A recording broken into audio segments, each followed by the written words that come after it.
Greetings and salutations, everybody, and welcome back to another episode of Learning the Ropes. I'm XLJ, the OG, along with... I'm Mr. B-Roll.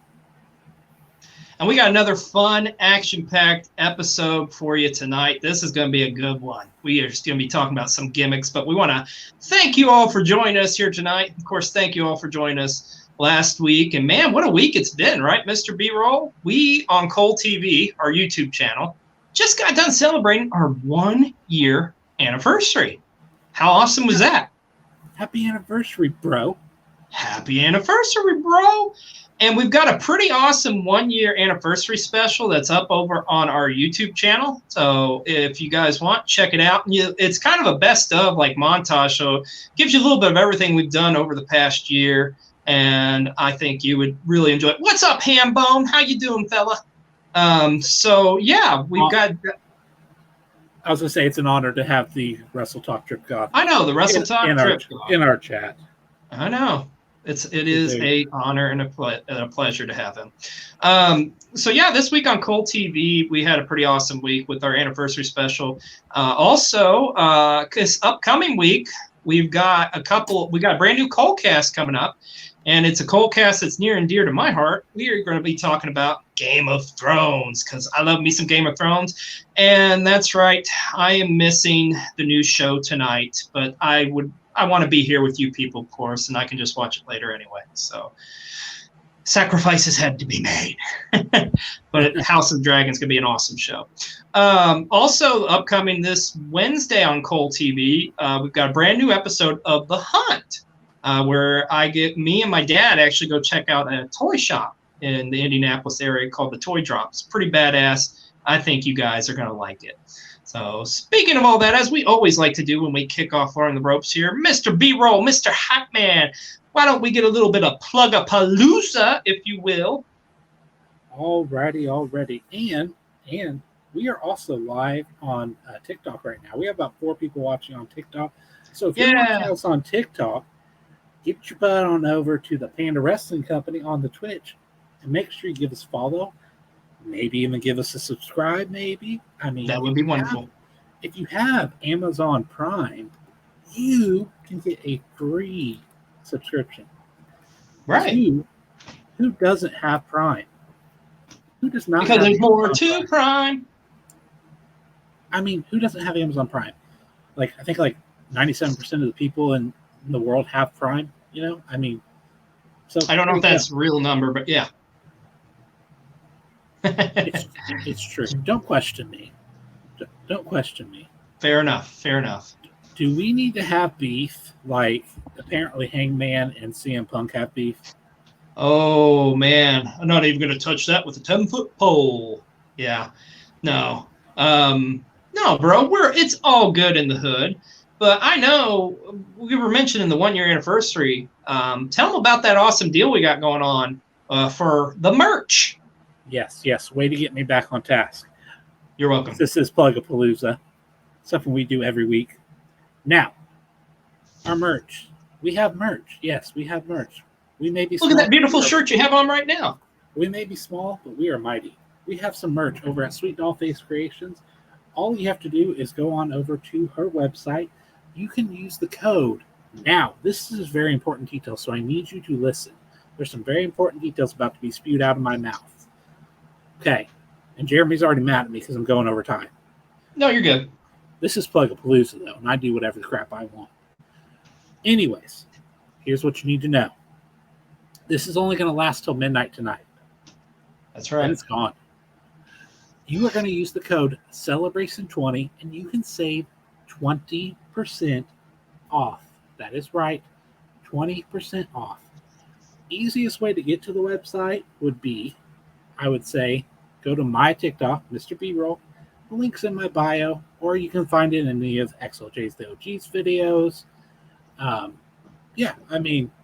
you go. And what is up, my man, Husky Rhodes? Hey, Husky Rhodes, the American Queen. He came in the middle of my Plug-a-Palooza. All right, how about some of that? Tell us about some of that amazing rootless coffee. Hold on, I have to do one more thing on the merch. Sorry. One more thing. Tonight, one night only. If someone buys our merch and you put in the comments that you bought it, I'm taking a shot. Shots, shots, shots, shots, shots, shots. Everybody. That was terrible. So there you go. Now, I don't want you people lying and putting in the comments that you bought a shirt, because I will find out, and I will find you. Like Liam Neeson. I will find you. All right, back on task. Rootless Coffee, our sponsor, over there. Wrong way, Jeremy. Wrong way. There you go. There you go, buddy. Rootless Coffee. You can use the code Panda Coffee to save 15% on all your coffee needs. Wow. Collabs and the merch. Let's freaking go. Jeremy, I haven't even told you this. I actually just recently placed my order. Oh my gosh. What'd you get? I got me some dang fine coffee, and except it's not dang. Can you pull out your special guest to help me with that word? Sure. It's a damn fine cup of coffee. Thanks, Ron. Thank you, Ron. He's always so good about helping out, you know. Hey, that wrestling lady.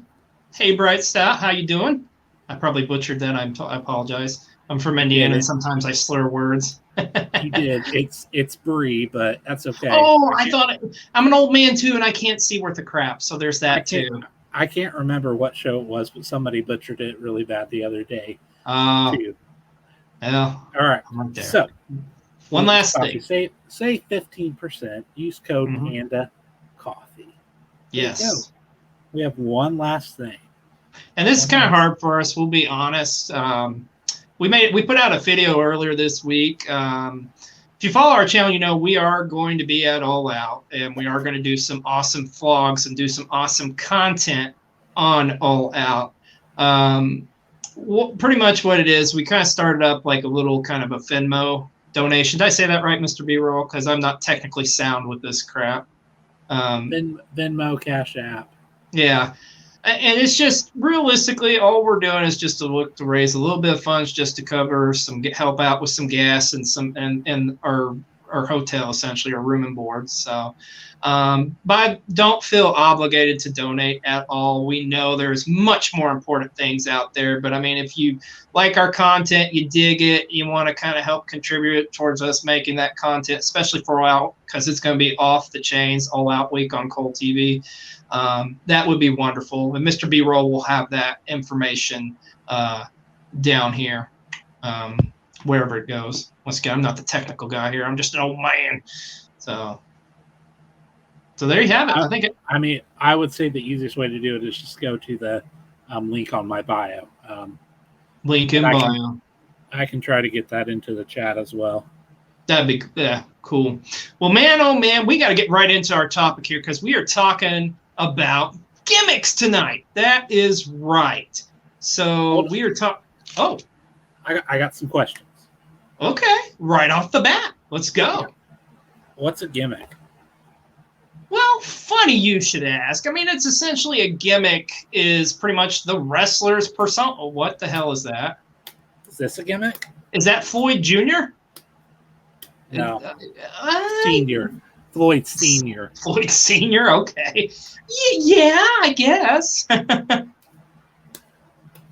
no, I mean, it's just pretty much the wrestler's persona.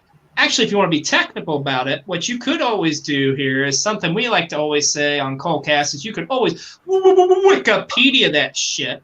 But according to Wikipedia, oh God, you got a steel chair. Wow, you came prepared.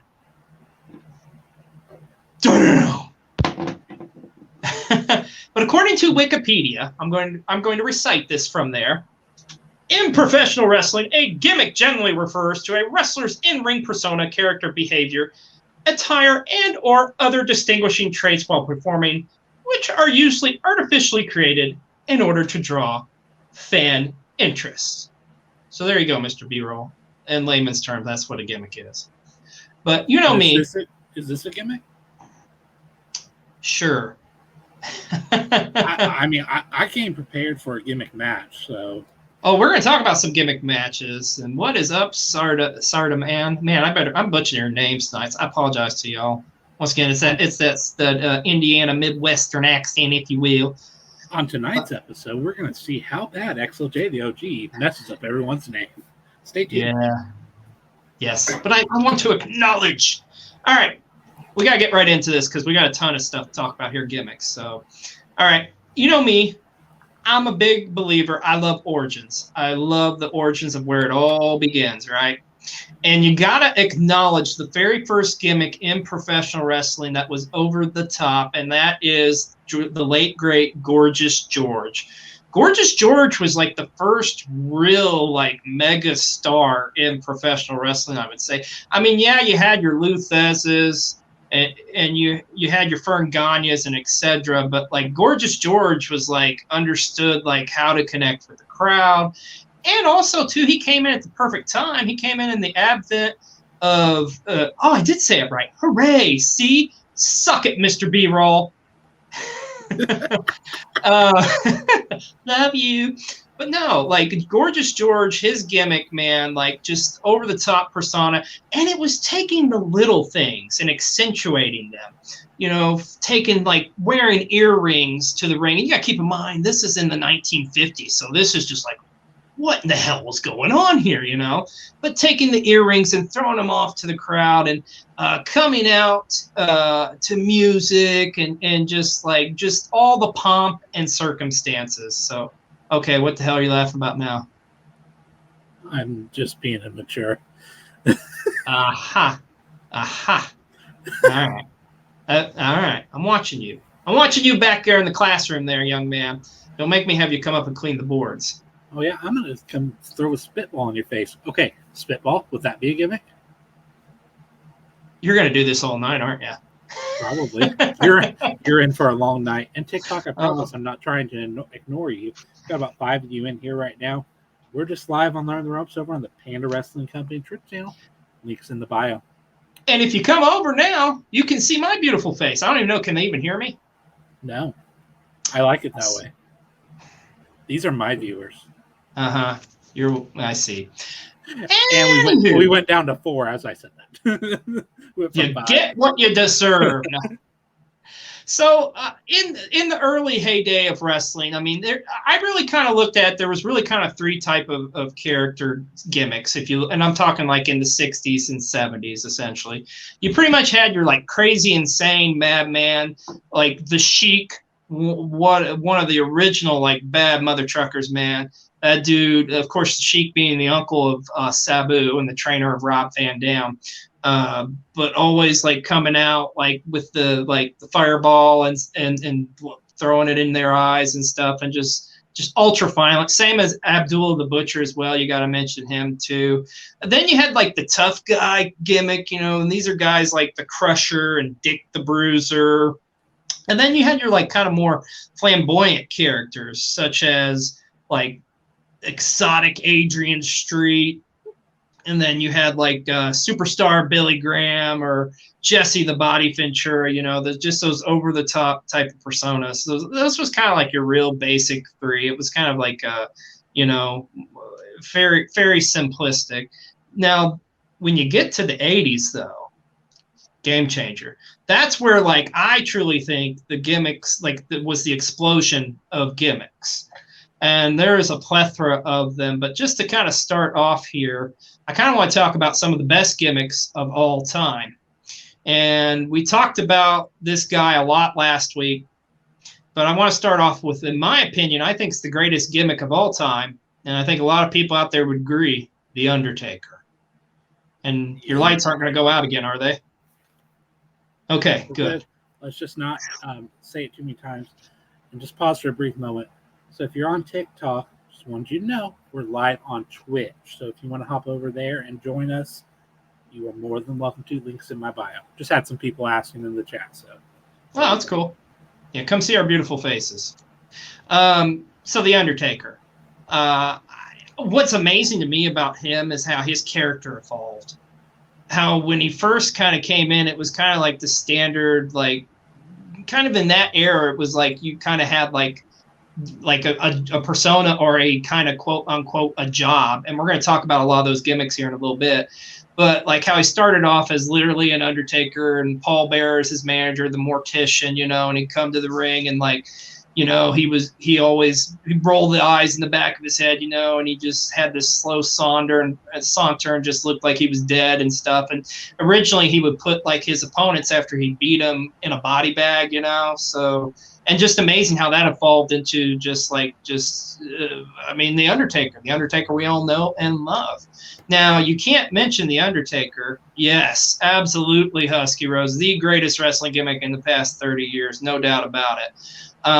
But you cannot mention The Undertaker and not mention Kane, his brother, who I think that is probably like the best like gimmick like storytelling of any brothers I think there is in wrestling history, that aren't real brothers. That is, of course, they're not.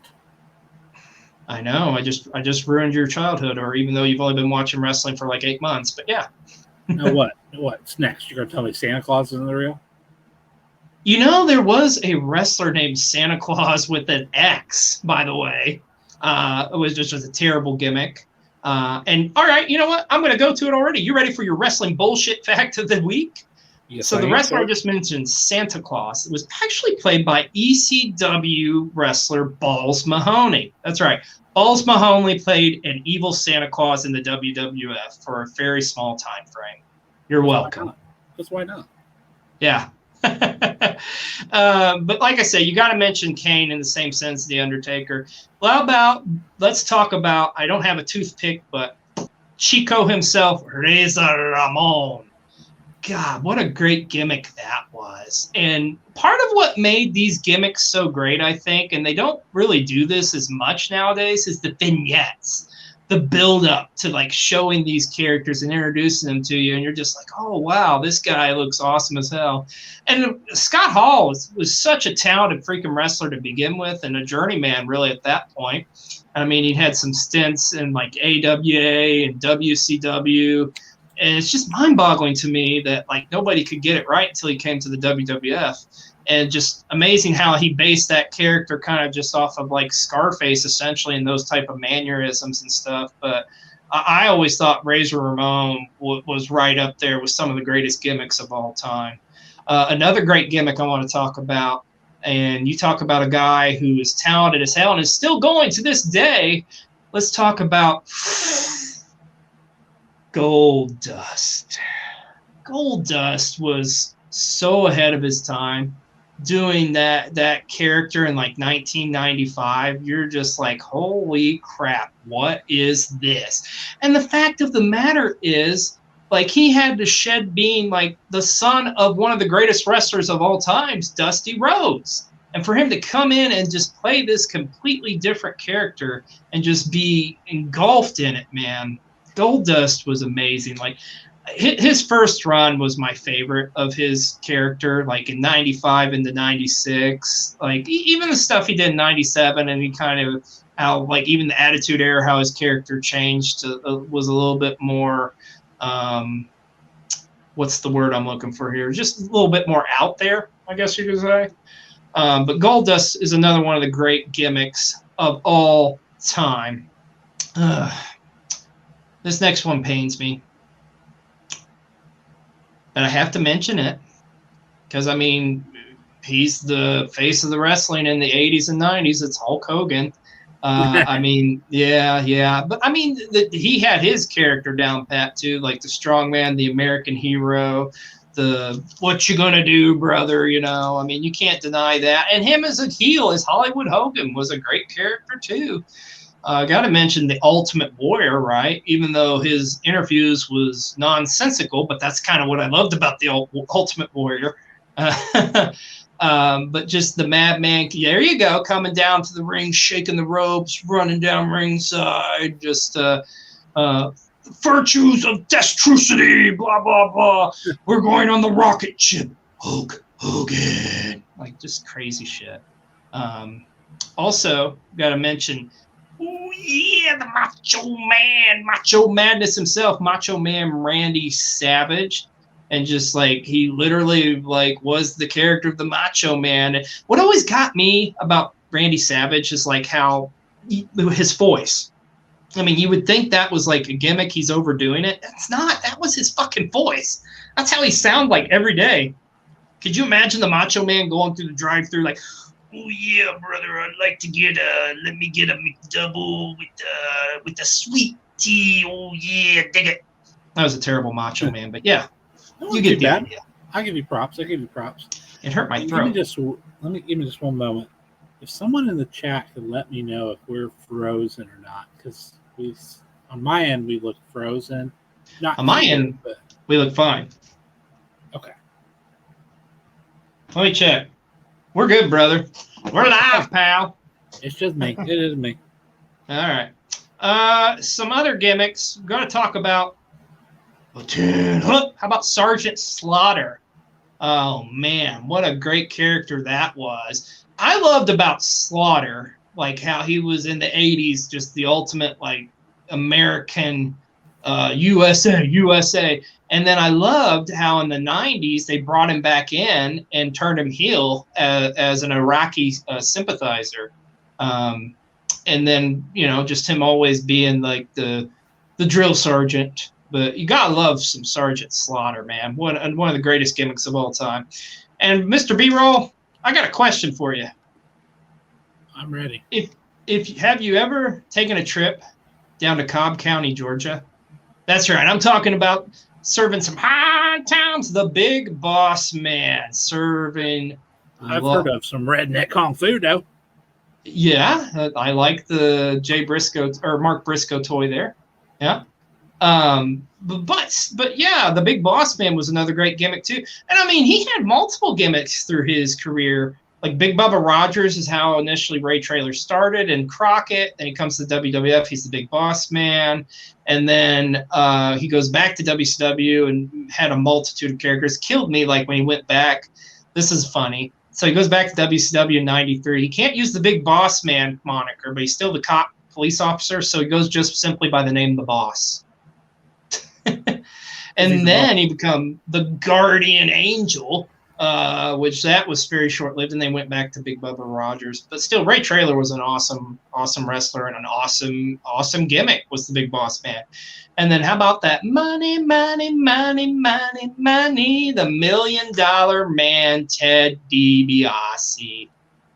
And I got to go back to the vignettes, man. Like, gosh, the stuff he'd do. It always cracked me up, like when he would like, I'm going to give you $100 if you can do this. And the one time he had the kid dribble the basketball like 10 times or whatever, and on the 10th try he kicked the ball purposely, and he's like, "Nope, you're not getting you're not getting this $100." So Ray Traylor, he was Ray Traylor, and in WCW there towards the end, or his time in WCW. That's right, during the NWO era, because hell, he was in the NWO, but then again, who the fuck wasn't in the NWO in that time frame? The $1 Million Man, I loved his stuff, his shtick. Another guy I really loved, Ravishing Rick Rude, man.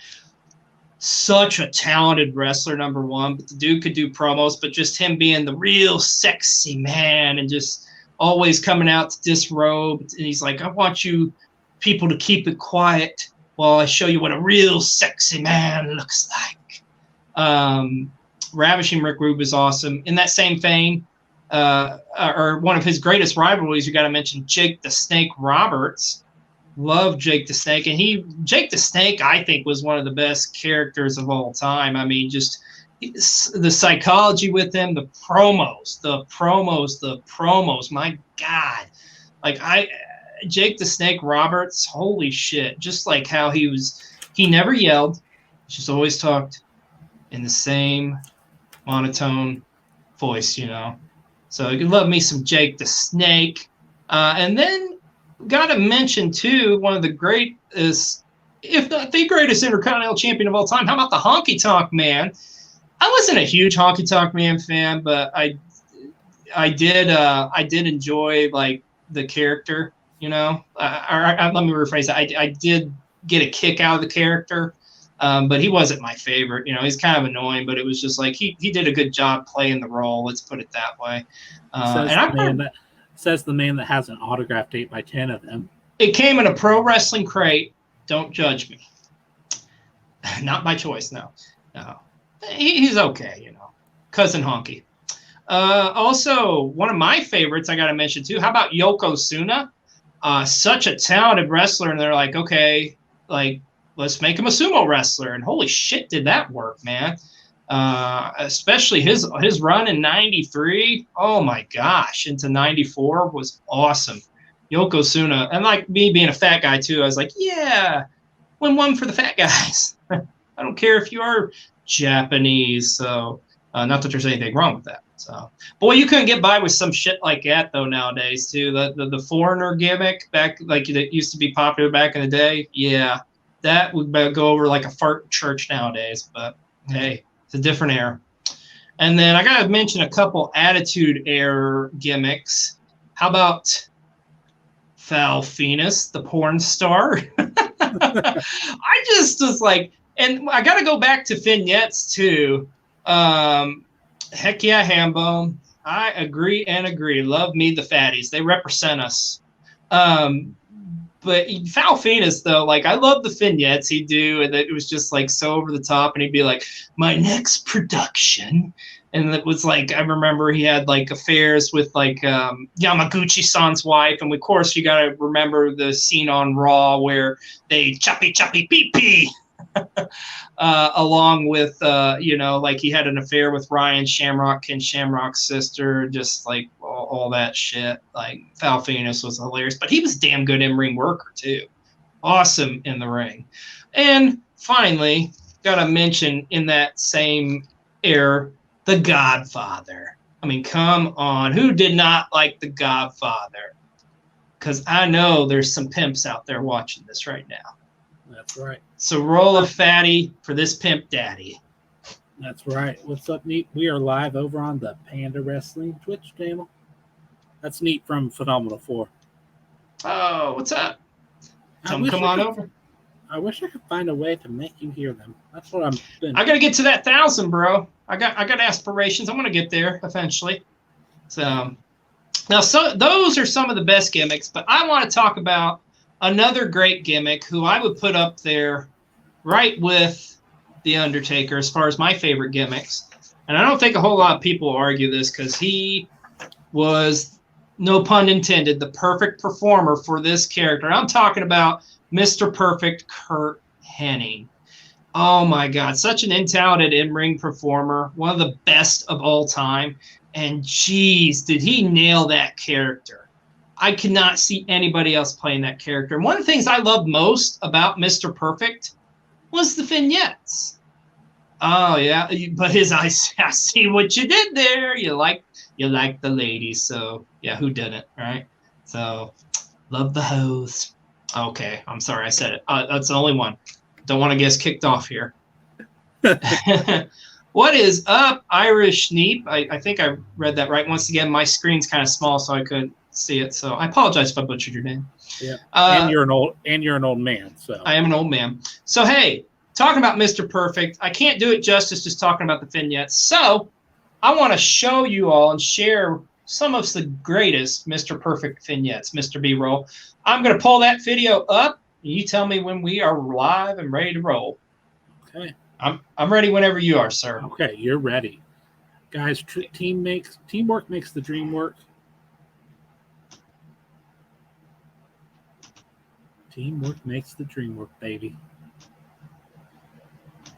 You know that I...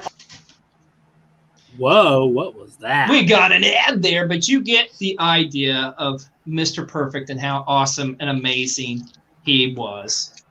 Rest in peace, the late, great Curt Hennig. All right, those are just some of the best gimmicks. Now, this is the part of the show that I'm looking forward to the most. I want to talk about some of the worst gimmicks because there's a lot of bad gimmicks. This is where the getting gets good, and we're getting ready to talk about the worst gimmicks over on the Panda Wrestling Company Twitch channel. Love you, TikTok, but my attention's here. There you go. Even though they can't hear me, but yes.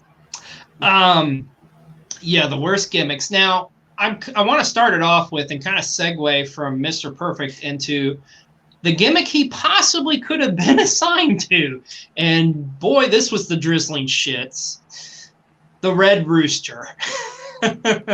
and I know you're like, Mr. B-Roll, you're hearing some of these, like I know the majority of the ones we just talked about, but some of these you're probably going to be like, I've got to Google that, or what the hell is he talking about? So the Red Rooster was played by a great wrestler, Terry Taylor. But literally his gimmick would be he came out in his little red outfit, and yes, he had like his hair was like, he had a kind of a little cock, like a spiked up, like a rooster would, like a rooster cob essentially, and it was red. Yeah. And the music was just ridiculous over the top. Poor Terry Taylor, man. And like I say, Terry Taylor was a great wrestler, but the Red Rooster, no bueno, man. How about one of the all-time infamous gimmicks? Everybody loves to shit on this, and rightfully so. Mantar. Now, Mantar, here's what I want you to imagine, Mr. B-Roll. And this was he was another big, huh? Was he a dinosaur? Kind of, sort of. No, not like close to it. As close as you would get to a dinosaur, I guess. So literally he came out and like this ginormous like buffalo, like kind of, like a, I don't want to say helmet, but just like a costume, kind of like you'd see on like like a Disney mascot or something. So, and this thing was freaking huge too, right? And then of course he'd take it off and then reveal his true self. He was a big 400+ pound wrestler, who he actually wasn't too bad in the ring, but just the gimmick. And then he'd always do the big, oh, I'm getting to the Yeti, Hambone. The Yeti is on this list. Trust me, brother. but Mantar is another terrible gimmick. How about the great and powerful Oz, played by Kevin Nash? Kevin Nash had some shitty gimmicks to start. Yeah. And with him, what was funny is like they did hit over the top. Like, and this is WCW in '91, and essentially they've got like this like for them probably was high dollar like backdrop. It kind of looked like a freaking a better production of like some High School Musical essentially when he came out. So it was like literally looked like a giant castle behind him. And then he would come out in this stupid like wizard outfit, and he had the Grand Wizard was his manager, which I'm pretty sure was Kevin Sullivan, I believe. And just a fucking stupid gimmick was Oz. And Kevin Nash would play another crappy gimmick there in WCW, Finny Vegas, but goes to the WWF, and, well, the rest, as they say, is history. How about this character? How about the Goon? Now, the Goon was a hockey player who was kicked out of playing hockey, but he still had an appetite for destruction and wanted to use violence. So he came to the World Wrestling Federation to beat up his opponents. And literally he would come out wrestling in like hockey attire. Yes. Only in professional wrestling does that. Only in professional wrestling. Now, I want to talk about the time frame of 95 to 96. And there's a couple gimmicks here I want to talk about that was like kind of, believe it or not. You like Finny Vegas?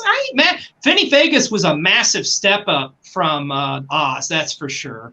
Like, it did show more of his character, but it was just kind of a little cheesy. But it worked out with like him being involved with Diamond Dallas Page and stuff. So yeah, I guess I should say I'm not mad at Finny Vegas. It just like it wasn't like Kevin Nash, wasn't big sexy, wasn't Big Daddy Cool.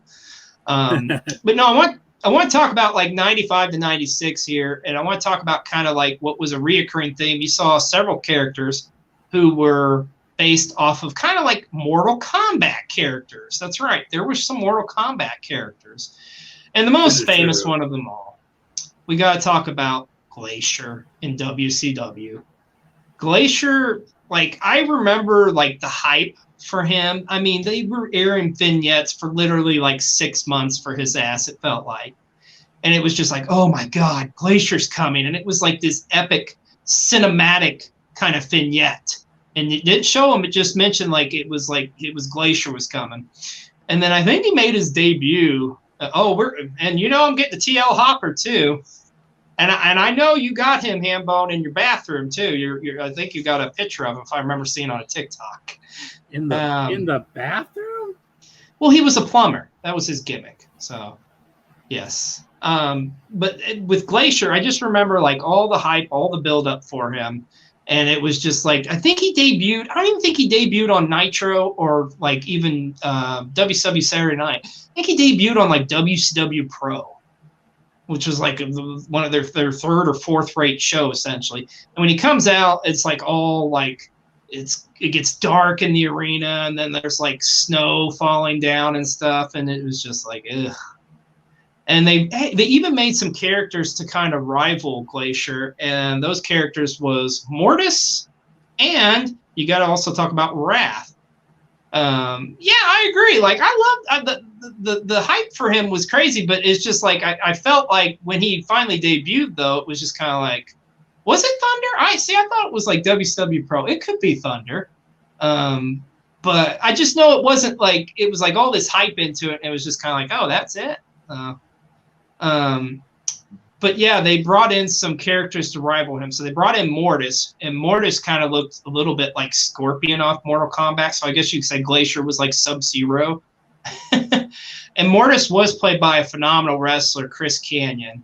And they also brought in a partner for him, Wrath. And Wrath was Brian Clark, who played several characters like Adam Bomb all throughout his career. And then you also had another character in the WWF who was kind of Mortal Kombat-ish, and a lot of people don't remember this character, and I can understand why, because I think he only had one appearance, Avatar. And believe it or not, Avatar was played by Al Snow.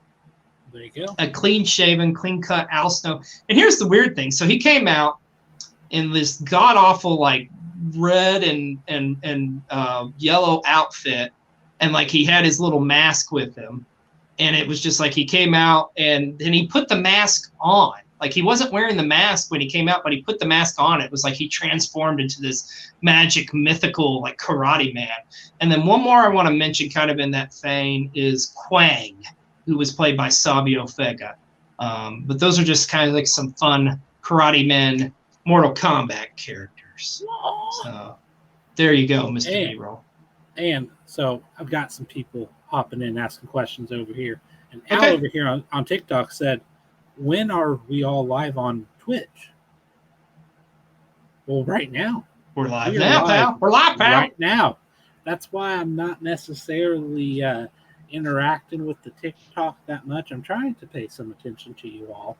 And you just got to come over here. But really, this is where the real party is. Yeah, I'm trying to lure you to the dark side. Hey, we got shots. He's got alcohol. Show him the alcohol. Maybe they'll go. Just kidding. I got shots. There you go. TikTok, I barely go live. Don't ban me.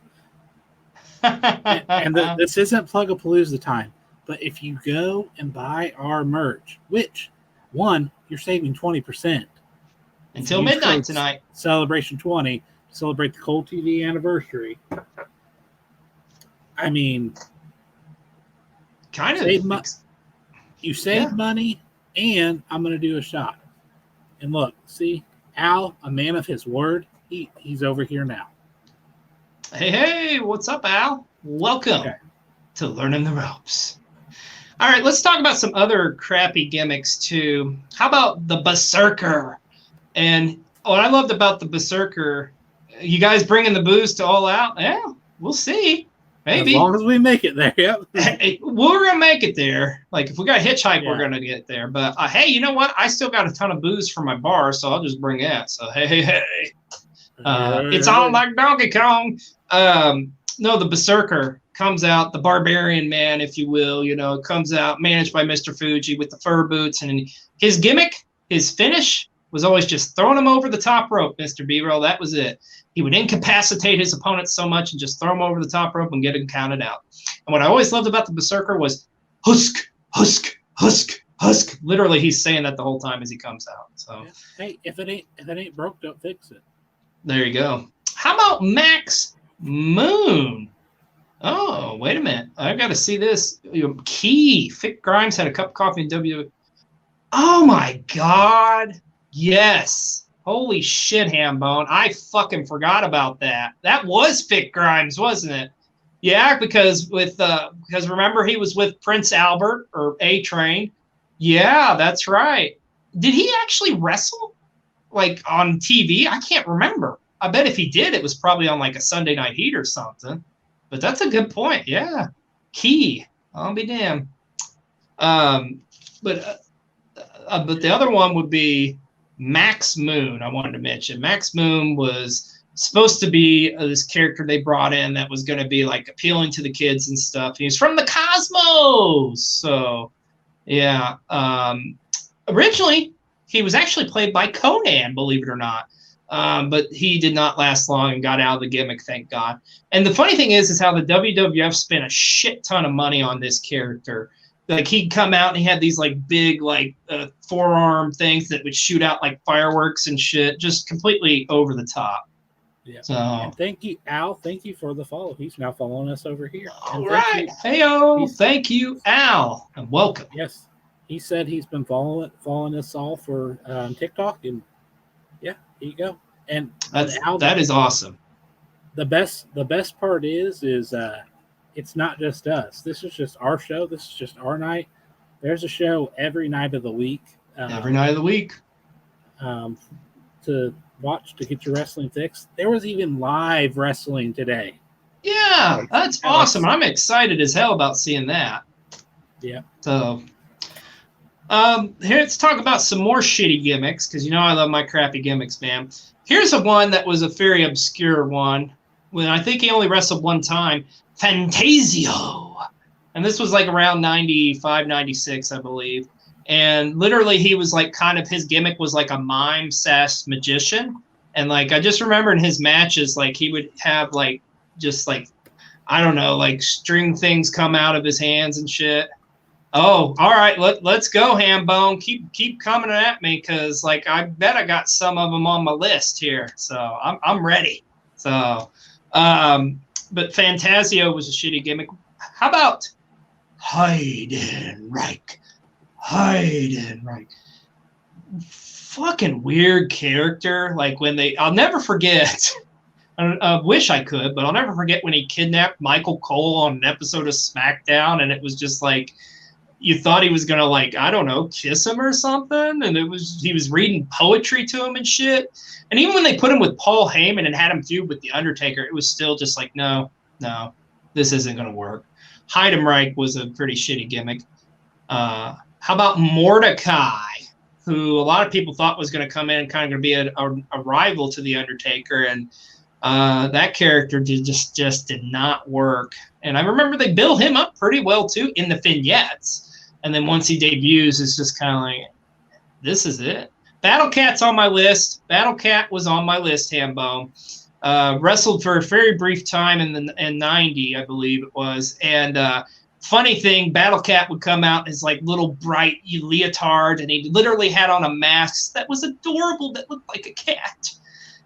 But he was another one, kind of like a Max Moon, who's supposed to be appealing to the children, that just went over like a fart in church. So yes, you're right. Battle Cat, another shitty gimmick. How about Paul? Hold on.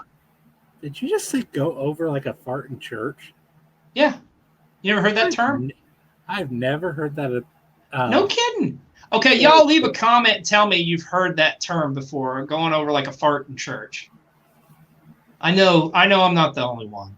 I may be from the Midwest, but I know there's some other Midwesterns out there. How about the pirate Paul Burchill? I actually got a kick out of his character. So, like, it was funny. He wrestled as like just like a straight-laced kind of wrestler, an Englishman, you know. And then he found out somehow through his lineage that he was a pirate. That he was a pirate essentially, and so he became the pirate Paul Burchill. Had like the little like the eye makeup, and the best part, Mr. B-roll, he would come in off the SmackDown stage and would come in on a rope like he was swashbuckling and swinging in off a rope like he's swinging on a pirate ship. Paul Burchill was a comical one. I'm going to go back a little bit ways to WCW in the 90s. How about the Rap Master PN News? Yo, baby, yo, baby, yo. PN News was definitely a gimmick of his time frame. That's for damn sure. Not a bad wrestler by any means, but just like that gimmick was only going to last for so long. A babyface, in WCW there for a very short period of time. I just realized in the Ruthless Aggression era, I missed one too. And this gimmick, I don't think if he wrestled on TV, it was maybe once, but the vignettes and build up for him was pretty awesome. How about Kasarni, the crazy like carnival character? Kasarni was another one who was like, once again, they had a ton of vignettes and you were kind of interested in him, and then they just didn't do shit with him. Ooh, what pay-per-views are number one favorite you all rewatch over and over? Man, that's a good one. I'm going to say probably anything ECW related. Heatwave 98 is probably one of my favorites. Living Dangerously 99. Those are a couple. The early takeovers. Yeah, I'm the newbie, so, man. Probably anything AEW, I suppose. The one I'm going with is probably All Out 2021. Between watching it and then like watching your vlog on it, and knowing I could have been there. Sadly. Man, I've been fortunate enough to go to a lot of wrestling events, and I love Forbidden Door too, and it's up there. But for me, All Out last year was the greatest like wrestling weekend I've been a part of. And I will say I haven't been part of a Mania weekend, but yeah. All Out was a great one. Yes, Jimmy Wang Yang is on my list too, the Asian cowboy. Funny story about him, because in real life, what I love about him is he was driving a party bus. The Ding Dongs is on my list too. You're reading my mind, Hambo. We are simpatico. How about Techno Team 2000? Oh, shit, that's a good one. ECW One Night Stand with Cena. Yeah, and that we will riot if Cena wins. The first One Night Stand, though, I think was my favorite, just because I'm an ECW guy and I just love seeing that one last time. Funny story about that One Night Stand that you were talking about, the one with Cena. I actually was at I actually went live to the Go Home show in Dayton, Ohio, the special they did on the USA Network, where it was WWE versus ECW. And that crowd was insane. Like, everybody was so into ECW. It was awesome. But yeah, you're right. Those one night stands were pretty sweet.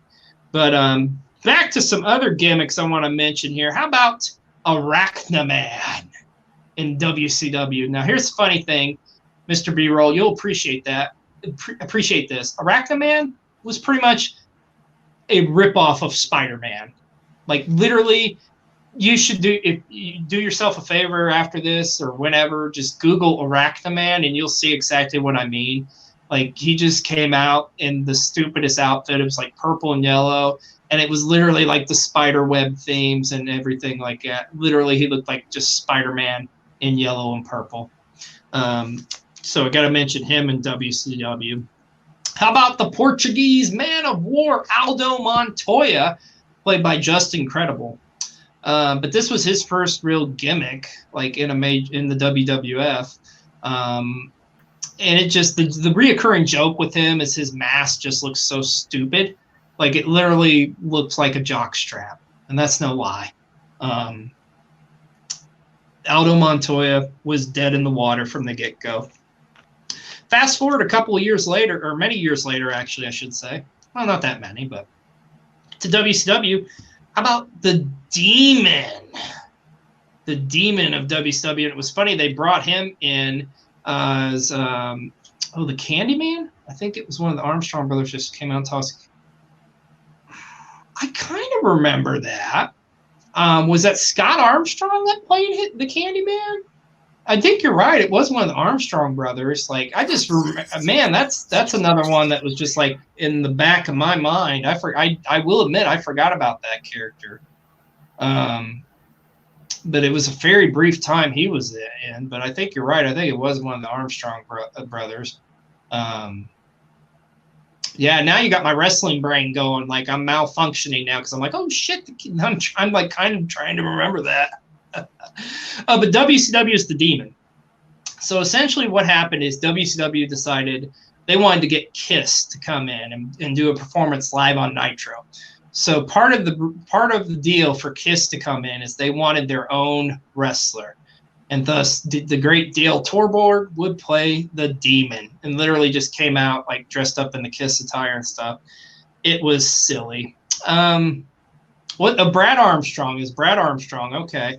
Poor Brad Armstrong, man. He played the gamut of like gimmicks throughout the years. Who could forget like there in the late 90s when he was playing Buzzkill? And I think he was even a part of the No Limit Soldiers, if I remember correctly. How the fuck that happened, I don't know. Of course, we talked about this gimmick last week. You know where I'm going with this, Mr. B-Roll, because he'll shock you. The Shockmaster. You got to see that shit show up close last week on his debut that we played on here. He's my all-time like favorite. The Shockmaster is? Yeah. Okay. What an entrance. It'll shock you. Hey, did you know it last week, though, when we talked about it, that I can't remember because it was one of my history ones that I posted on TikTok. The date came up, like the anniversary of that came up last week. Really? Yeah. That's interesting. And now I know you didn't watch my TikTok, so. I saw the one where he was the guest, the wrestler. So there. Yeah, I did that too. Same day. So. Oh, well, I saw one of them. I apologize. It's okay. I still love you. If you're over on TikTok, hop on over to the Panda Wrestling Company Twitch channel. I hope you can hear me. Apparently, I was having some sound issues over there. I don't know. I don't know what I'm doing. I don't go live very much. But you need to come over to Twitch anyway to see the whole show, to get the whole spectacle. To get the full discussion, because the professor of knowledge is dropping. Yeah. I lost my train of thought there. Yeah, it's all good. It's all good in the hood. Got to talk about a couple more shitty ones. Giant Gonzalez. Come on. Or even when he was El Gigante in WCW, like a man coming out in the bodysuit with the fur. And we talked about him last week, too. So that's about all we really need to talk about Giant Gonzalez. How about Damian Demento? What the fuck was that all about? Like, I guess he was supposed to be kind of like a road warrior. I mean, as in the movie, not the wrestlers kind of character. So, like, I guess he was supposed to be kind of like biscuits and gravy. Yeah, I'm going to talk about Festus. Festus was a shit gimmick, too. Festus? No, Festus. So, Festus. Okay, so you know what? Damian Demento, that character sucked. That's all we need to talk about that. Let's talk about Festus. So, essentially, who I'm talking about here, Mr. B-Roll, you've actually met him before. Believe it or not. It was played by Doc Gallows of the Good Brothers. Yes. This was like one of his first gimmicks in the WWE. And essentially, like with his partner Jesse, and it was like he was just kind of this, like, I don't know, like kind of a drooling dumbass. Let's just say that. So he'd literally come out with this dumbfounded look on his face, and then they bring the bell, and then he'd just go ape shit crazy and like start beating the crap out of people. And then if the bell got rung again, he went into a psychosis, like stupor, just kind of like, But yeah, Festus was another one. How about Nails? Nails was so they brought him in kind of to counter the Big Boss Man, because the Nails was a former convict from Cobb County, Georgia, where the Boss Man had arrested him, and of course Nails got out on good time apparently, and ended up feuding with the Big Boss Man. Nails was a freaking terrible gimmick. How about a ripoff of the Ultimate Warrior, the Renegade in WCW, which was just supposed to be kind of a carbon copy of the Ultimate Warrior, but failed miserably. I mean, imagine the face paint, the running around, idiotic promos. There you go. I I told you I was going to get to him, Hambone. I told you I was going to get to. You got to talk about the Yeti. The Yeti when he came out, like he looking like a mummy. Looks like we lost Mr. B-roll here for a minute, but we're still live, pal. I'm still here. Oh, well, your video's gone, Mr. B-roll. I don't know if you know that. Hold on. Let me see what I did. You're doing something. Okay. Let me see what I did. All right. Anyways, the Yeti, like the mummy coming out as part of like the Dungeon of Doom, and one of the most homoerotic moments in all of wrestling history, where him and the Giant are bear hugging Hulk Hogan. So, and here's a funny story about the Yeti. You're back, pal. The funny story about the Yeti was actually originally supposed to be played by Giant Gonzalez. But for whatever reason, that fell through, and he actually was played by a wrestler called Ron Reese. And you may remember Ron Reese is playing the character Reese as part of Raven's Flock. So there you go. Here's one who you either love him or you hate him. I don't like him. And he talks a lot of shit on his podcast nowadays, the Disco Inferno. I always hated the gimmick. In ring, he was good. I can't deny that. He had a decent skill set, but I never once got into the character of the Disco Inferno. I just was like, this is lame. He would always lose. And then 97, 98, they kind of like started actually using him more. So, and finally, as far as some of the worst gimmicks of all time, maybe the worst gimmick of all time. Worst gimmick of all time? Maybe the worst. The Gobbledygooker. The Gobbledygooker? The Gobbledygooker. Okay, here's bad as it sounds. Yes. Yeah, it was a giant turkey, dude. So Survivor Series 1990. Oh my gosh. The hype was there was this big egg that was going to hatch at the Survivor Series, and you didn't know what was going to be in the egg. I think it was supposed to kind of be like he's supposed to be like a mascot for the WWF, essentially. But once again, just a shit awful, like, why, God, why are we doing this? Terrible, terrible, terrible, terrible gimmick. So, Mr. B-roll. Oh, hold on a second, Hambone. I'm getting there because that's what we're going to talk about next is some characters who were designed jobs, if you will. Like, kind of came in and literally had jobs. Knuckleball Abe Schwartz. Yeah, that is one I did not have on my list, but you're right. That was a pretty shitty gimmick. Played by the great Brooklyn Brawler. But Knuckleball Abe Schwartz. And they kind of brought him just in or did him to kind of take advantage of the, Papa Shango's coming too. Trust me, we're getting to Papa Shango. And wrestling guy, did you just come over from TikTok? Because if you did, that is awesome. Is that the same wrestling guy? Hopefully. I'm trying to do both. Yeah. Do both.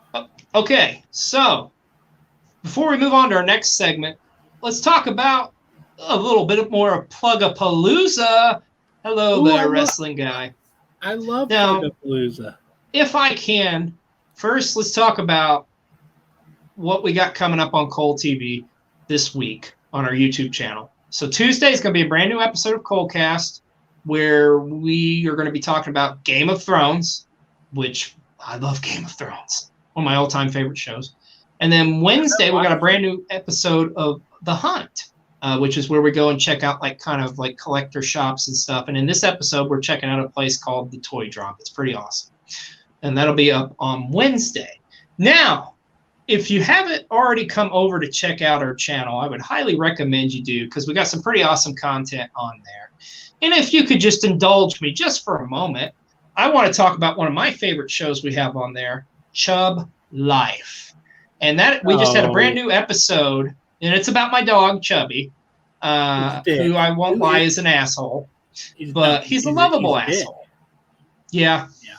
So if you could indulge me for a moment, I'd like to play you a clip.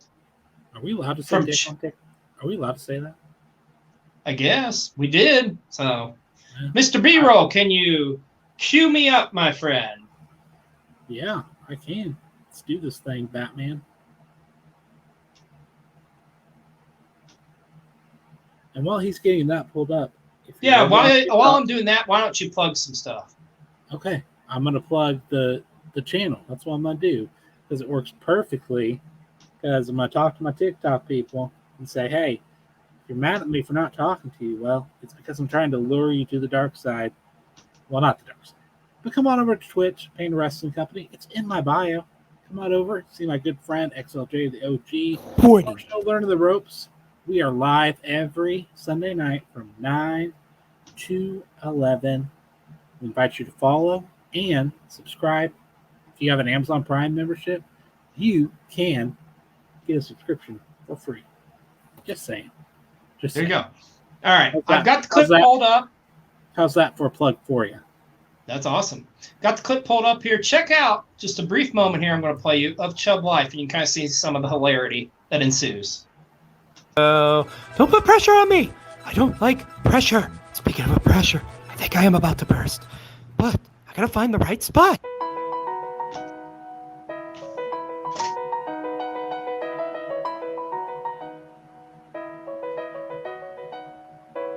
Making my way downtown, walking around places I pass and roaming around. Daring these facts to go ahead, to take a sheet anywhere. Oh, Chubby. Oh, Chubby. And I need to poop. And I want to poop. And now I wonder if I could shit into a pie. Our viewers are like, what the hell are you showing us? Would take a bite of I thought this was a wrestling channel. I'd shit 10,000 places if I could just shit it tonight.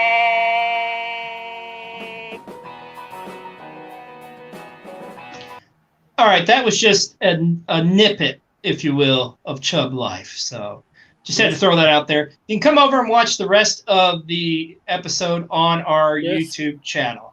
So just a nippity bippity of it. Yep. So right. why don't you, hey, Mr. B-Roll, tell us about some of that merch.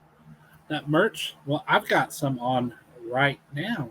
Look at this beautiful shirt. This nice baby blue shirt that has our show that we're on right now, Learning the Ropes. I mean, come on. And here is the best part right now.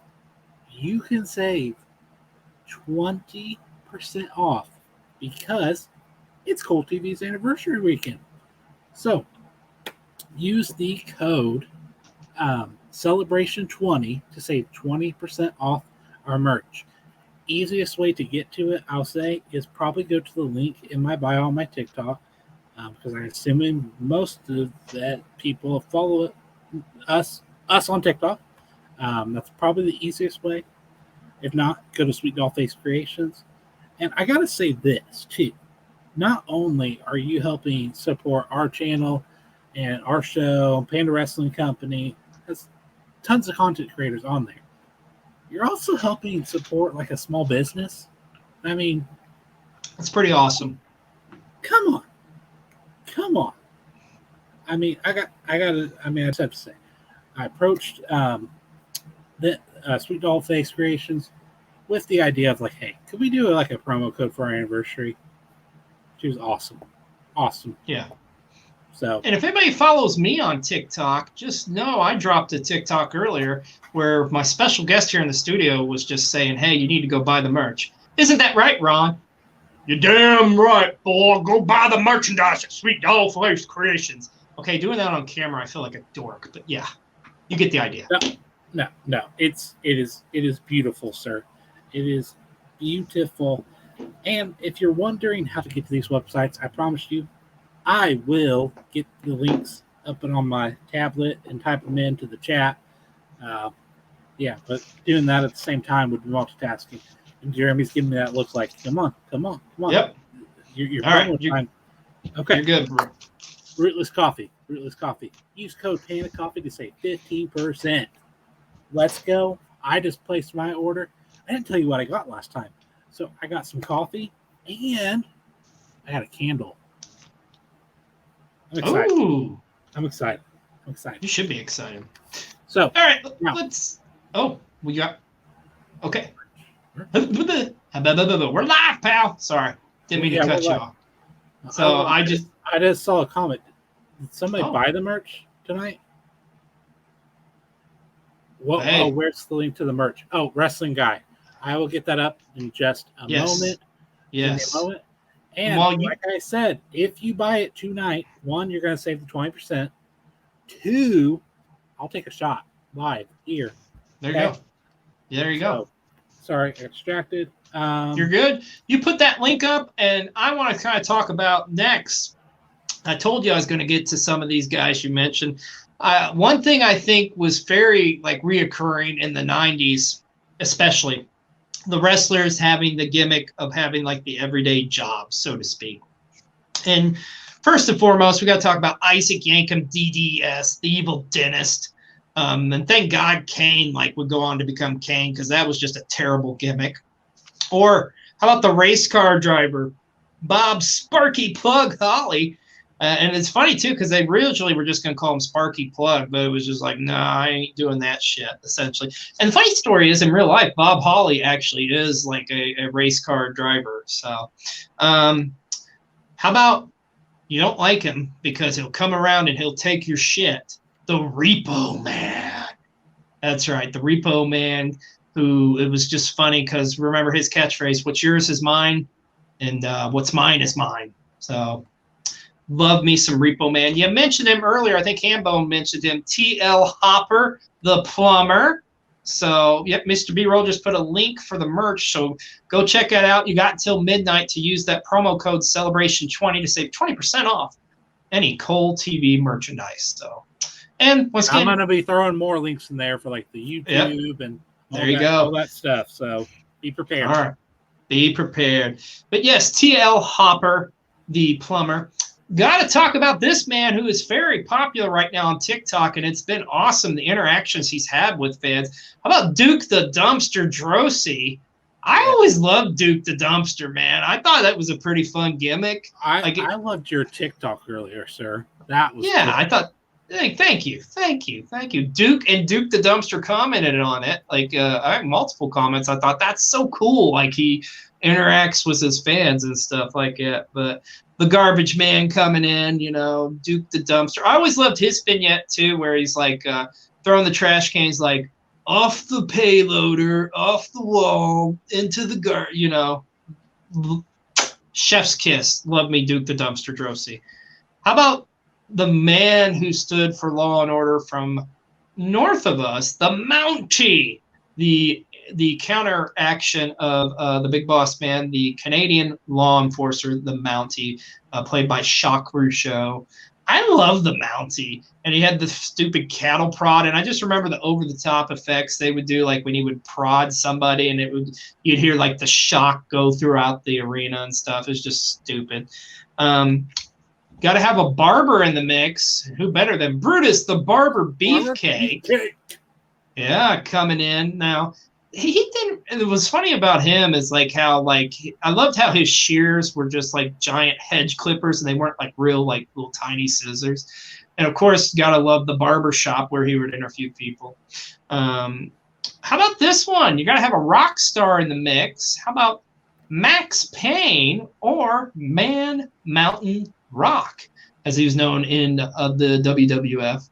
And pretty much his gimmick, he was actually not a bad wrestler, a pretty talented wrestler, but his gimmick was more or less just coming out. He played the guitar for his interests and stuff, and he's just another classic big man. So there's all the links, folks. Oh, the Zodiac. I'm getting the Zodiac. Yeah, love me some Zodiac, or the man with no name. Yes, no. Who was also played by Brutus the Barber Beefcake. So. I only know that name because of Busted Open. Oh, yeah, he was on an episode. There. How about talking about rockers, how about the grunge rocker, Rad Radford, played by the late, great Louis Spicoli? And you got to remember his rivalry in the WWF with the health instructor Skip and Skip and Sonny.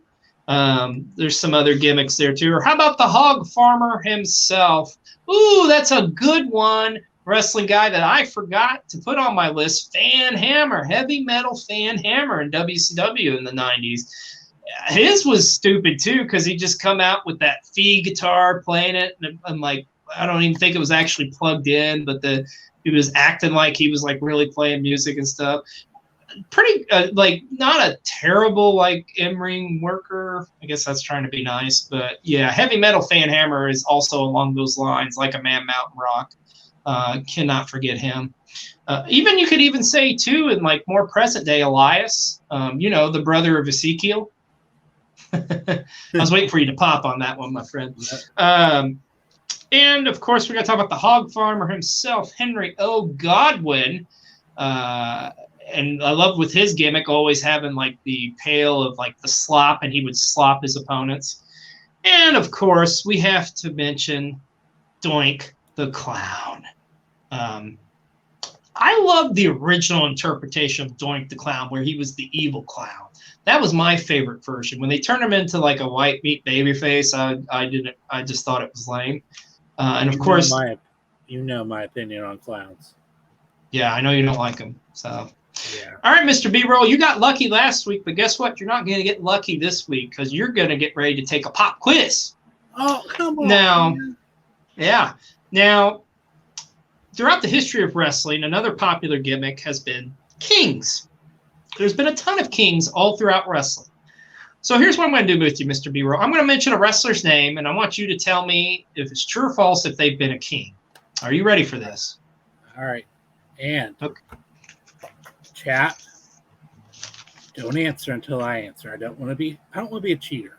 That's right. Don't help them, folks. First up, Kofi Kingston. Was he King Kofi Kingston? True. Incorrect. He was not a king. Dang it. But good try. How about Wade? He should be. How about that? He should be. He's a king of all our hearts. How about Wade Barrett? Was he a king? Yes. You are correct. King Barrett. I think this one you probably will get maybe. How about the five-time WCW champion Booker T? Yes. Yes, because he was King Booker. He may have been one of the best kings outside of Jerry the King Lawler. I'll just say that. You just gave me the answer to the next question. No, Jerry Lawler's not on this list just because that's way too easy. Come on, man. How about Rick Rude? No, he was ravishing, though. He was ravishing. You're right. He was ravishing, but he was not a king. How about Haku? Haku. King Haku? Was he a king? I'll say you are correct, sir. He was a king. I've only missed one so far, right? Yeah. How about Mabel from Men on a Mission? Was he a king? Mabel. Does it roll off the tongue? King Mabel. King Mabel. Kind of. So is that a yes or is that a no? I'm going to say no on this one. You are incorrect. He was a king. Yes. I was on a streak. Maybe one of the worst King of Rings all time. Like, I love me some Mabel, but yeah, that just did not work. How about Razor Ramon? King Ramon? King Razor? This is going to show my wrestling. I don't think he ever was a king. You are correct. He was not a king. Okay. Yeah, because I remember the two main ones. Bam Bam Bigelow. King Bam Bam. Oh my gosh. I'm going to say yes, just because I personally hope that he was.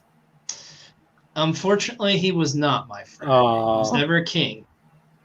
How about one of the greatest tough guy in-ring performers of all time, Harley Race? Was he a king?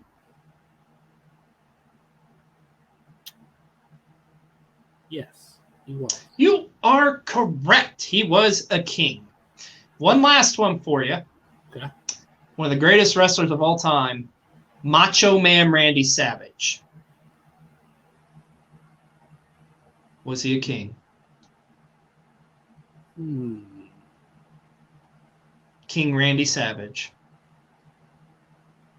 I'm going to say no, but I'm probably wrong. You are wrong, because he was the Macho King, Randy Savage, for a brief period of time, or at least for about, close to 2 years. But yeah. All right. So you missed 4, but that's okay. That's okay. This was a pop quiz. I'm learning. You're learning. You're learning the ropes, like it says up top. So, all right, Mr. B-Roll. Let's continue on talking about some gimmicks here. And one of the more common ones I felt like, now you don't see this nowadays and for obvious reasons, but the heel bad guy foreigner character. Because remember, if you weren't in the USA, you were a bad, bad man. And we got to start it off first with Sheiky, baby, the Iron Sheik. I love the Iron Sheik. The best thing to me about the Iron Sheik is his Twitter. He has the most phenomenal Twitter I think I've seen of any human being there is. Like, I just love how he just rambles on about, like, fuck you, Hulk Hogan, you jabroni, I would still break your leg. I love Iron Sheik, man. How about, like, anybody that was Russian in the 80s and even into the 90s? Like, any Russian guy. Nikolai Volkov, first one that comes to mind. Nikita Koloff, Ivan Koloff, any Volkov or Koloff, whatever, you know. Also, later on in the 90s, how about Ludwig Barga, the Hellraiser from Helsinki? And you talk about gimmicks going over. Once again, I'm going to go with the catchphrase I said earlier, like a fart in church. Muhammad Hassan. And this was in like the mid-2000s that they tried this gimmick, you know, coming in as like the Muslim character. And God, that did not go over well. And like, it's unfortunate because he was a pretty good wrestler. Pretty good. Like, the character was pretty good. Was it's that just the really tall guy? No, he wasn't really tall. No, but he was in a feud with the Undertaker, and like on live TV, they kind of did like a segment that at the time, unfortunately, resembled, I think, similar to like in the media, there was like a beheading or something like that. So that just kind of was just like, okay, we're done doing this character. So that's just some of the foreign characters. Let's talk about repackaged wrestlers. So wrestlers who we already knew and then all of a sudden got a gimmick or new persona. Now, I think the best one out of this bunch, I'm going to start off, I loved his character, the model Rick Martel. Now, Rick Martel was a great, accomplished wrestler, former AWA world champion. But Rick the Model Martel was an awesome wrestler. Also, about when they turned Tito Santana instead and made him into El Matador Tito Santana, where he became a bullfighter. Like, okay, why? Or how about this one? Saba Simba, played by Tony Atlas. Now that I'm saying all this shit out loud, it's like even reverberates, like, damn, the WWF was racist in the 90s. Or it's just like, okay, you're this race, so we're going to make you this thing. So Saba Simba was an African warrior. There you go. Yeah. I loved, how about this one that they started off with, and thank God it didn't go, they dropped it immediately pretty much, or within months, the Ringmaster, who was played by the greatest wrestler of all time, Steve Austin. That was a pretty, like, terrible repackaging of him, but thank God it didn't last long. How about a wrestler who had a long, long career, and in the WWF they just decided, you know what, we're going to call you Chainsaw Charlie. That's right, I'm talking Chainsaw Charlie, Terry Funk. And I loved, Terry Funk was just crazy to begin with, but I loved Terry Funk would come out with the damn pantyhose on his head and have like a chainsaw with him. And like I say, Terry Funk's batshit crazy to begin with. So I think he had a lot of fun with that role. And I mean, it was humorous to watch during the Attitude Era, although it was for a brief time. How about Who? Who was a repackaged Jim Neidhart. That was a shit show. I feel like just punishment just to kind of like, okay, Neidhart, you got in trouble for doing some shit, so we'll bring you back as this god-awful gimmick. And they put him in a mask. But you can see his big burly chest and his chest hair is all hanging out there. So, yeah, didn't work. How about Emelina, who was a repackaged Emma, who you know as Tanel Dashwood. And the funny thing was that they built her up for months and months, and then it was just all of a sudden she's like, okay, I'm Emma now. Like, what was the fucking point of that? Dumb, dumb, dumb, dumb, dumb. Speaking of dumb, how about when Vince McMahon took a look at Ron Simmons and he thought to himself, hey, pal, you look like you should be a Spartan. That's right. Farouk Hassan. Did he have who a had sword? some of the worst gear I've ever seen. Comes out in like the little singlet, but the worst was like the helmet he had on, and he was supposed to Did be he like have a sword? No, he didn't have a sword, no. So, but I'm sure Vince was thinking about it. Yeah, I think Vince has a sword fetish. Yeah, anything that's phallic he likes. But as Russell says, we don't kink shame.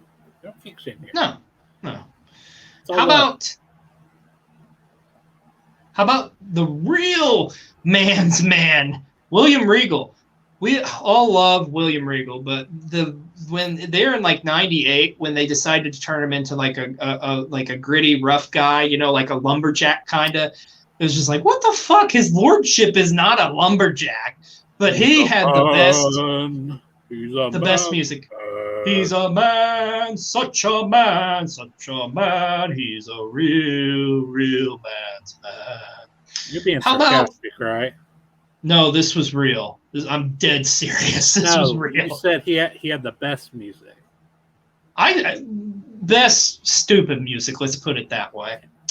How about when they repackaged Chavo Guerrero and they made him into a white guy? And he was Kerwin White. Ay. Thank God that didn't last long. Poor Chavo. How about the Stalker, who was one of my all-time favorite wrestlers, Barry Windham, when they turned him into like a hunter, I guess? That was fucking stupid. And then, of course, you've also got to talk about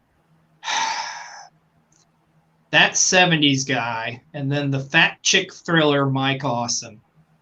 God, that pissed me off to no end, because Mike Awesome was such a great wrestler, and then WCW's like, okay, or Vince Russo's like, okay, we're going to make you into the fat chick thriller, right? And you're going to come out with some larger gals with you, and that's going to be your gimmick because you're into bigger ladies. And then it's like, okay, he's kind of got long, puffy hair. Let's make him into that 70s guy. Just terrible Vince Russo ideas. Speaking of another terrible Vince Russo idea, how about Seven, who was played by Dustin Rhodes? The vignettes for him was pretty cool, and then he comes out and he just like shits all over the gimmick right off the bat, and he was like literally just joked around like, I come out here and look like Uncle Fester. Do me a favor after this, Mr. B-Roll, look up Seven in WCW and you'll see what I'm talking about. How about One Man Gang when he was turned into Akeem the African Dream, which you've heard me talk about here on the past couple episodes of Learning the Ropes. That's just a stupid gimmick. I'm sorry. Funny, but stupid. And then, of course, when it got really over the top of just repackaging characters, how about when they would just take a world-famous wrestler and put him in a mask? And the first one that comes to mind was Mr. America, Hulk Hogan. Let's put Hulk Hogan in an American mask, and I bet nobody will recognize him. It's like dumb. They did this a couple times in WCW in the 80s and 90s, too. They did it with Dusty Rhodes as the Midnight Rider, and then they have Brian Pillman in a mask as Yellow Dog. So, Mr. B-Roll, I think we lost you again, sir. So I hope you're still out there, but it's went to your avatar. But I'm going to keep on talking about some characters here. About parody characters within pro wrestling. And the first ones that come to mind is Fake Razor Ramon and Fake Diesel. Ugh, that was fucking awful. In WCW, they made fun of Jim Ross with the Oklahoma character played by Ed Ferreira, which I hated that. I did not like that at all. I thought that was pretty shitty. And then, of course, probably the most famous parody character, Gilbert. Holy shit, what? Who is this? Hola, amigo. Is this Lucha B-Roll? Lucha B-Roll here for learning the ropes. Better late than never, I say. Uh-huh. I was kind of wondering where my mask went. But anyways, welcome to the show, Lucha B-Roll. Glad to have you. We're just talking about some... I heard you were talking about people with masks, so Why not bring out the best persona, the best version, the best gimmick of Mr. B-Roll? Lucha Mr. B-Roll. Oh, so it's not Lucha B-Roll, it's Lucha Mr. B-Roll. Is that right? Well, yes. Or would it be Mr. Wouldn't it be Mr. Lucha B-Roll? Yes. See? Hey, let's talk about some other gimmicks, if you don't mind. Indulge me, Lucha B-Roll or Mr. Lucha B-Roll. How about the Native American Tatanka? Or go with some big boys like Earthquake or Tugboat or the Ugandan Giant Kamala. Yes, I like me some big boys because I's a big boy too. You're a pretty good-sized luchador. How about the superhero? Speaking of mask, how about this guy, the superhero himself, the Hurricane? What's up with that? Did you like the Hurricane, the Lucha B-Roll? Never met him. Oh, well, that's a damn shame. The Brooklyn Brawler, one of the great workers over the years. Johnny B. Bad from WCW, kind of a spin-off character of Little Richard. How about Adam Bomb? We mentioned him kind of earlier. And we got to talk about the man from the Everglades, Skinner, the Alligator Man. And Hillbilly Jim, the country boy, because you don't go messing with a country boy. And we got to talk about a couple. What was that, Lucha B-Roll? I said, "'Tis true. 'Tis true. 'Tis true." We got to talk about a couple supernatural characters too. How about Papa Shango, the voodoo priest, who would come out and put curses on you and make you puke up like pea soup, like he did the Ultimate Warrior, and set your boots on fire and shit. Yeah. I met that guy. He's scary. Oh, very scary. And I'm sure you've met the man who's coming to get you, the Boogeyman. Yes, the Boogeyman. The Boogeyman would eat worms. Surprisingly, really nice guy. Great parties. Is that so? Okay. All right. Now I want to talk about a couple gimmicks here that I don't think get nearly enough recognition. And I think are some of the better gimmicks that they didn't work out, but I was very intrigued by them, and I think they would have worked out. So the first one I want to talk about is Lives Are Gonna Be in Waylon Mercy's Hands. Man, I love Waylon Mercy. Now, Waylon Mercy was a play off of Cape Fear, Robert De Niro, essentially. So if you could, Lucha B-Roll, could you indulge me for a moment and kind of give me some control here? Because I want to show you one of Waylon Mercy's promo vignettes. Is that something you're capable of doing? And please don't put it in Spanish. Oh, subtitles? We can do subtitles. Okay, but I don't know how to do that. All right. Hey people, guess what? It's Waylon Mercy again. Ain't it something? I'm out here on the beach, up here on the lifeguard stand. Now I know you people must think that's kind of peculiar, but what the heck? Waylon Mercy is out here protecting people from drowning and whatever. You know, the funny thing is that when I get to the WWF and I get in that ring, the wrestlers that get into that ring's lives are going to be in Waylon Mercy's hands. Have you thought about that? You know what I mean? I do know what you mean, and that is creepy as hell. But hey, while we got this pulled up here, I want to talk about another wrestler who I thought could have went over really well, but for whatever reason did not. And that's Sean O'Hara, another kind of character who had like an evil type of persona. Let me show you some of his vignettes. While I'm doing that, Lucha B-Roll, how about you tell us about some of that merch we can get over on Sweet Dollface Creations? Yes, I love the merch. Mr. B-Roll, he bought me this Learning the Ropes shirt. I love it from Sweet Dollface Creations. It was just the nicest lady. Oh my goodness.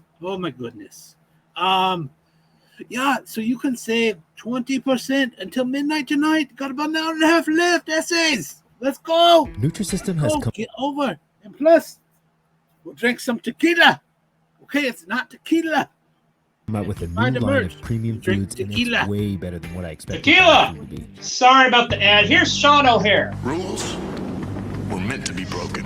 This country was founded by men who dared to break the rules. In fact, we break them all the time. Didn't you ever speed, take a sip of alcohol before you were 21, have an expired license, failed to curb your dog? It doesn't make you a criminal. You're still a good person. Laws are merely suggestions. Live life the way that you want to. Do it for you. Hell, I'm not telling you anything that you don't already know.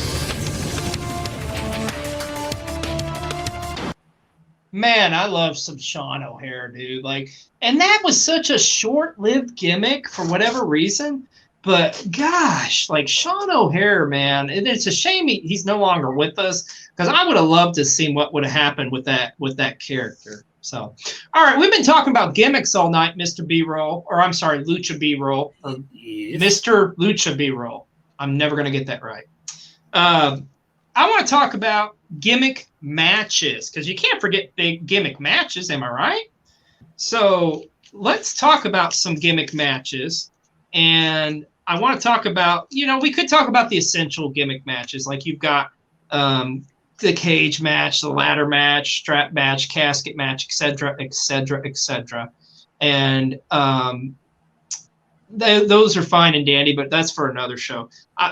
I like to talk about and indulge in, let's talk about some of the worst gimmick matches of all time. Anything that was a scaffold match, that was god-awful. That was just set up from the get-go to suck because, very limited on what you can do. Speaking of which, also, we got to talk about blindfold matches. Yeah, that's literally where your wrestlers are blindfold. Like, how could you Lucha B-Roll, how could you possibly wrestle if you're blindfolded?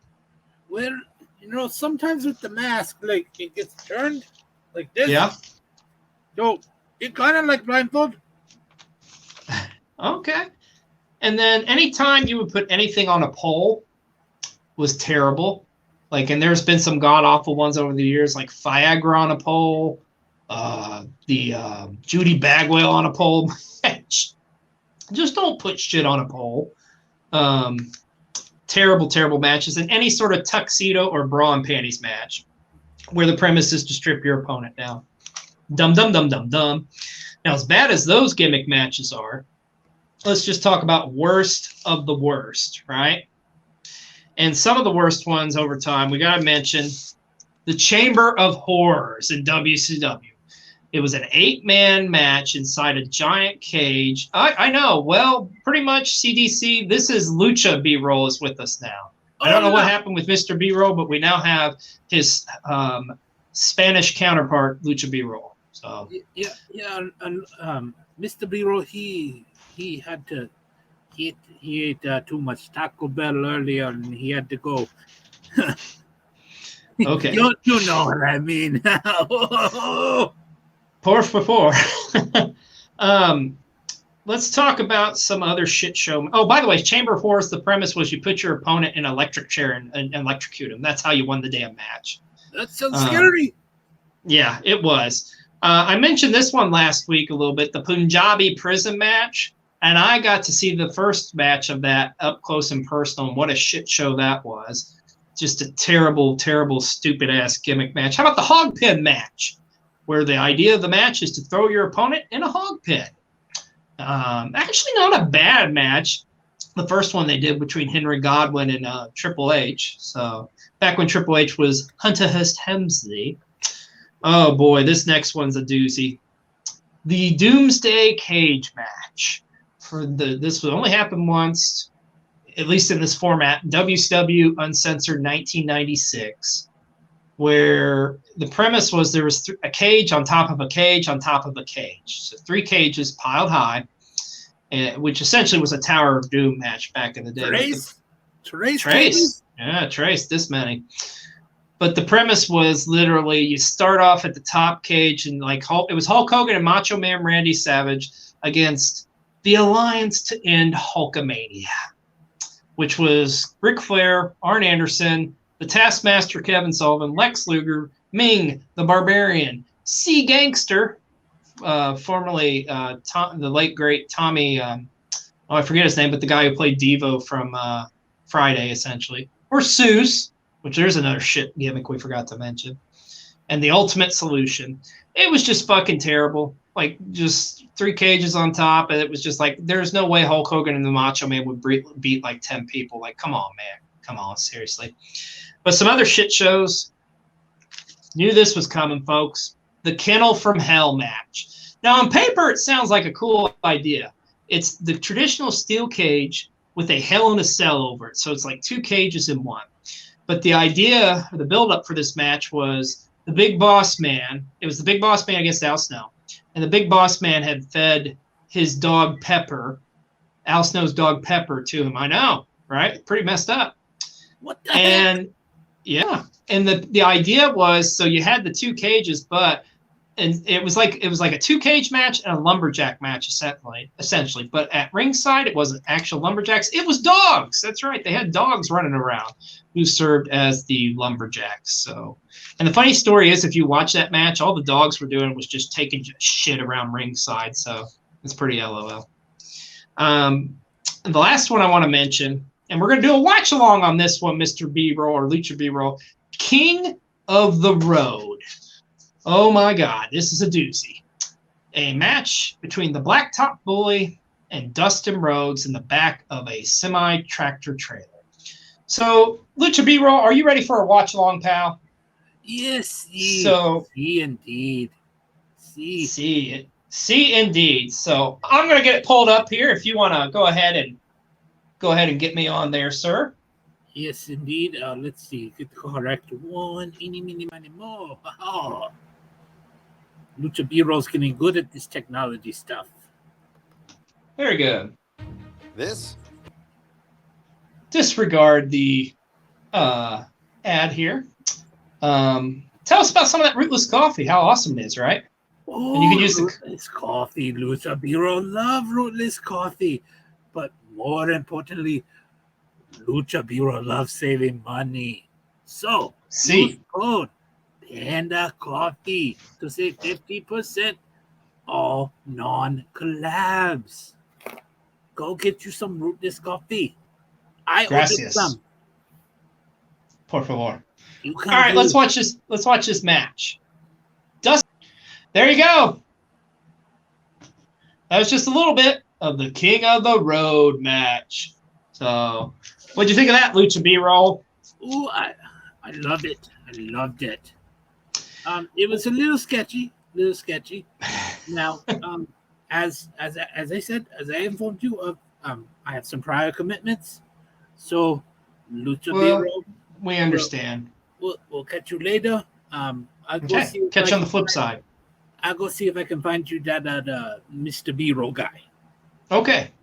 Thanks for joining us, Lucha B-Roll. Adios. While you're doing that, I kind of want to focus here and talk a little bit about some of the more popular trend here, especially during the pandemic era, cinematic matches, gimmick matches. Now, believe it or not, you can actually go and trace the early history of cinematic matches actually all the way back in the 80s. You know, like first thing that comes to mind is the empty arena match between Jerry the King Lawler and Terry Funk.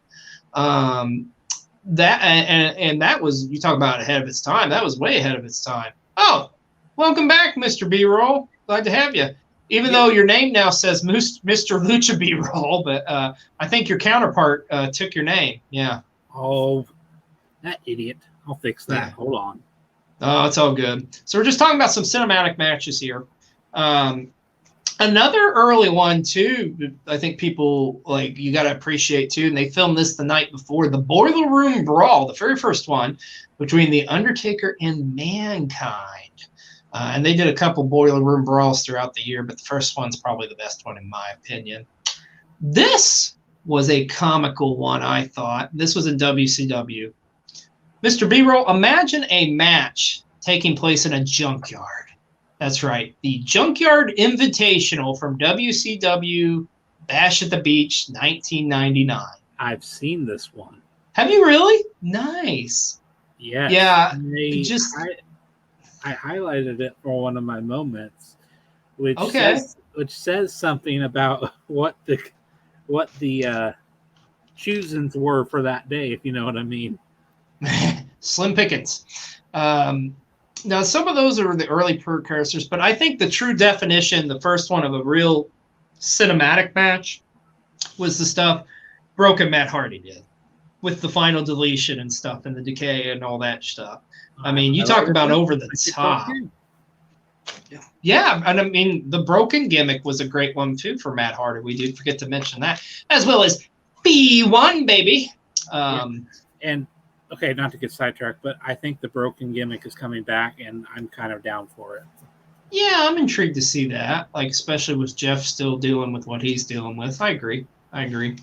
How about the House of Horrors match between Bray Wyatt and Randy Orton?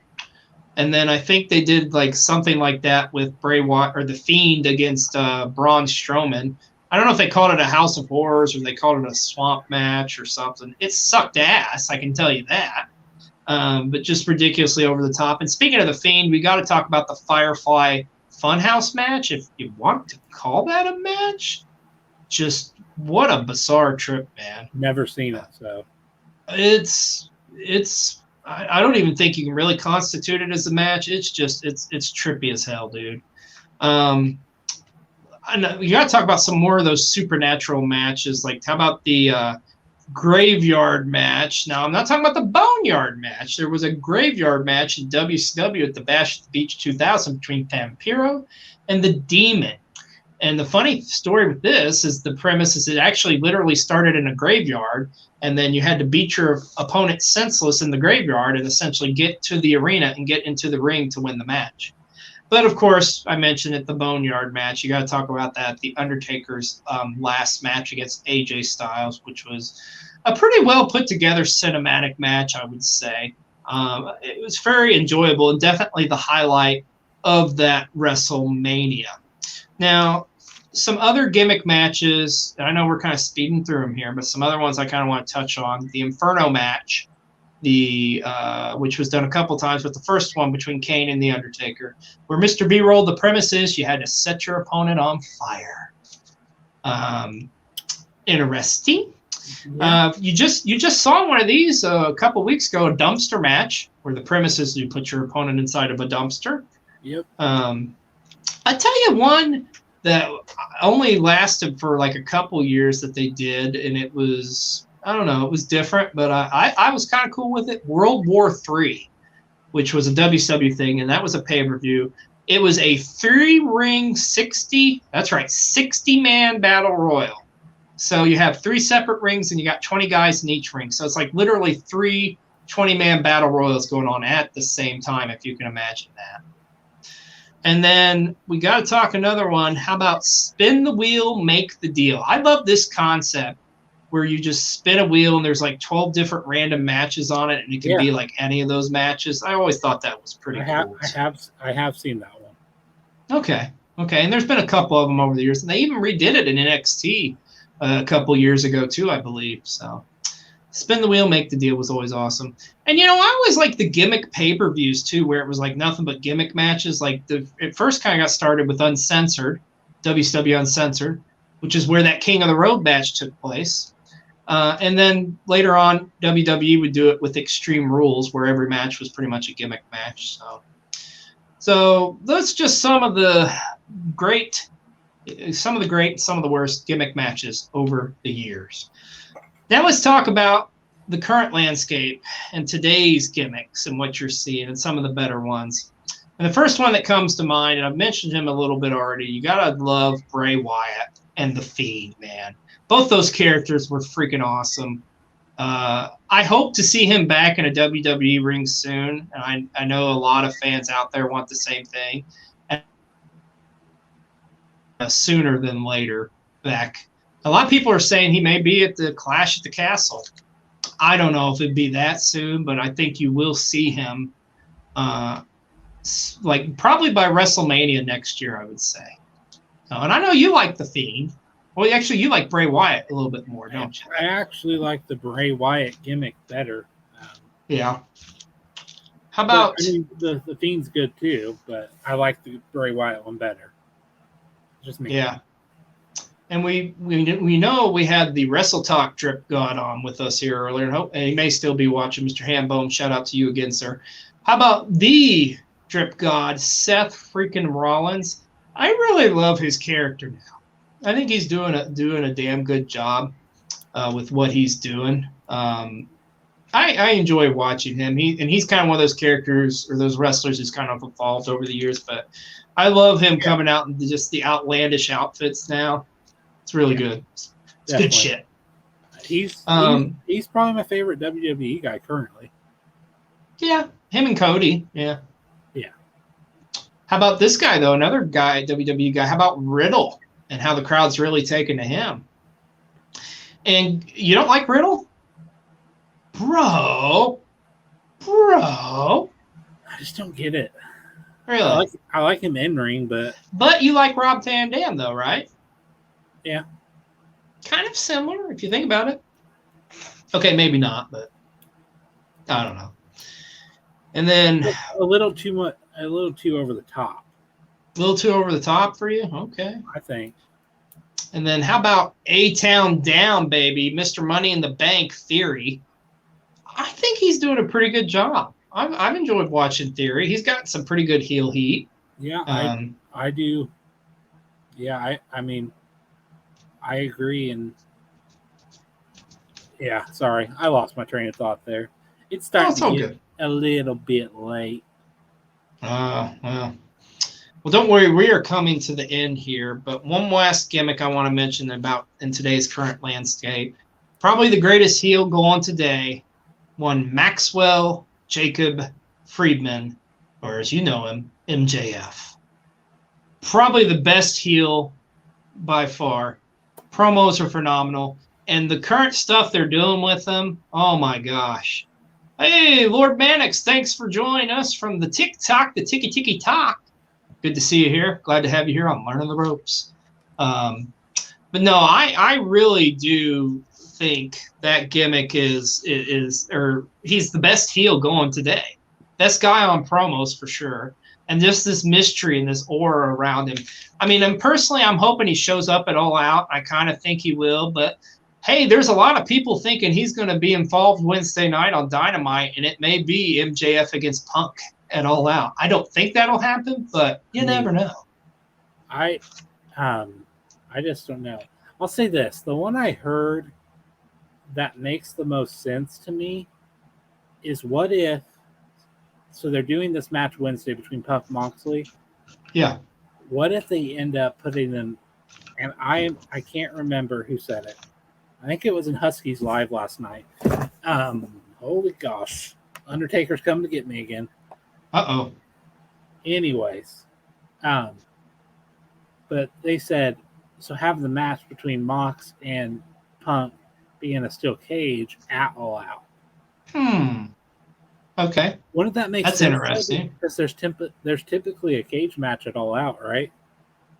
No, not really. I mean, they had one last year with the Bucks and the Lucha Brothers, but I mean, it's not completely outside of the realm. You know, I wouldn't rule it out. So. I mean, it would just take. It would make that make sense, and honestly, yeah. And I will say. Sorry. No, you go first. I apologize. I've been talking all night. I was just going to say, if we run over a little bit, don't worry about it. I mean, it's not like there's a show on after us. Because I cut the shit out of some segments we had planned. Hey, as long as the boss is cool with it, we may go a little bit longer here tonight on Learning the Ropes. I don't even know if the boss is watching us right now. So we can say whatever the hell we want.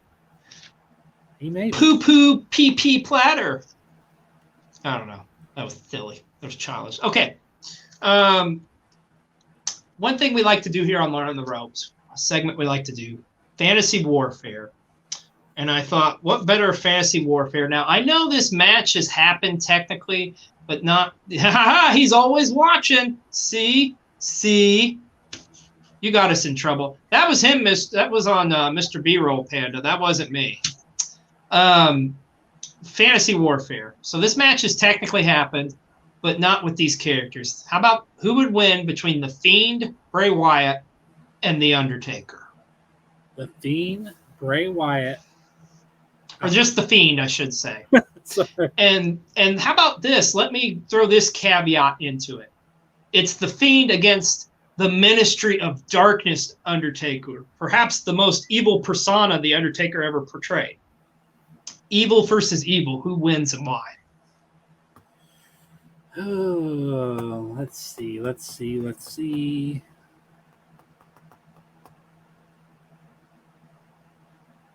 So we're saying both in prime, right? Basically. Essentially, yeah. Probably going with the Fiend.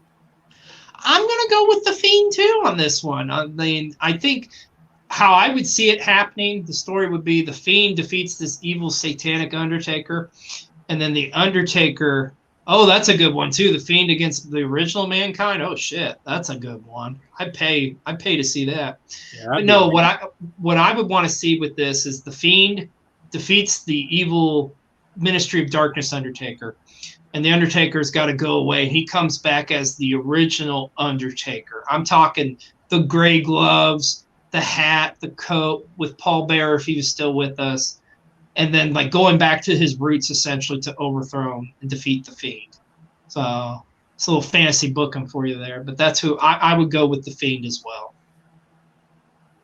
So now one thing I want to talk about that I kind of skipped over and I kind of want to touch base on very quickly here is I want to talk about some of the great factions that were gimmicks, like gimmick factions, okay?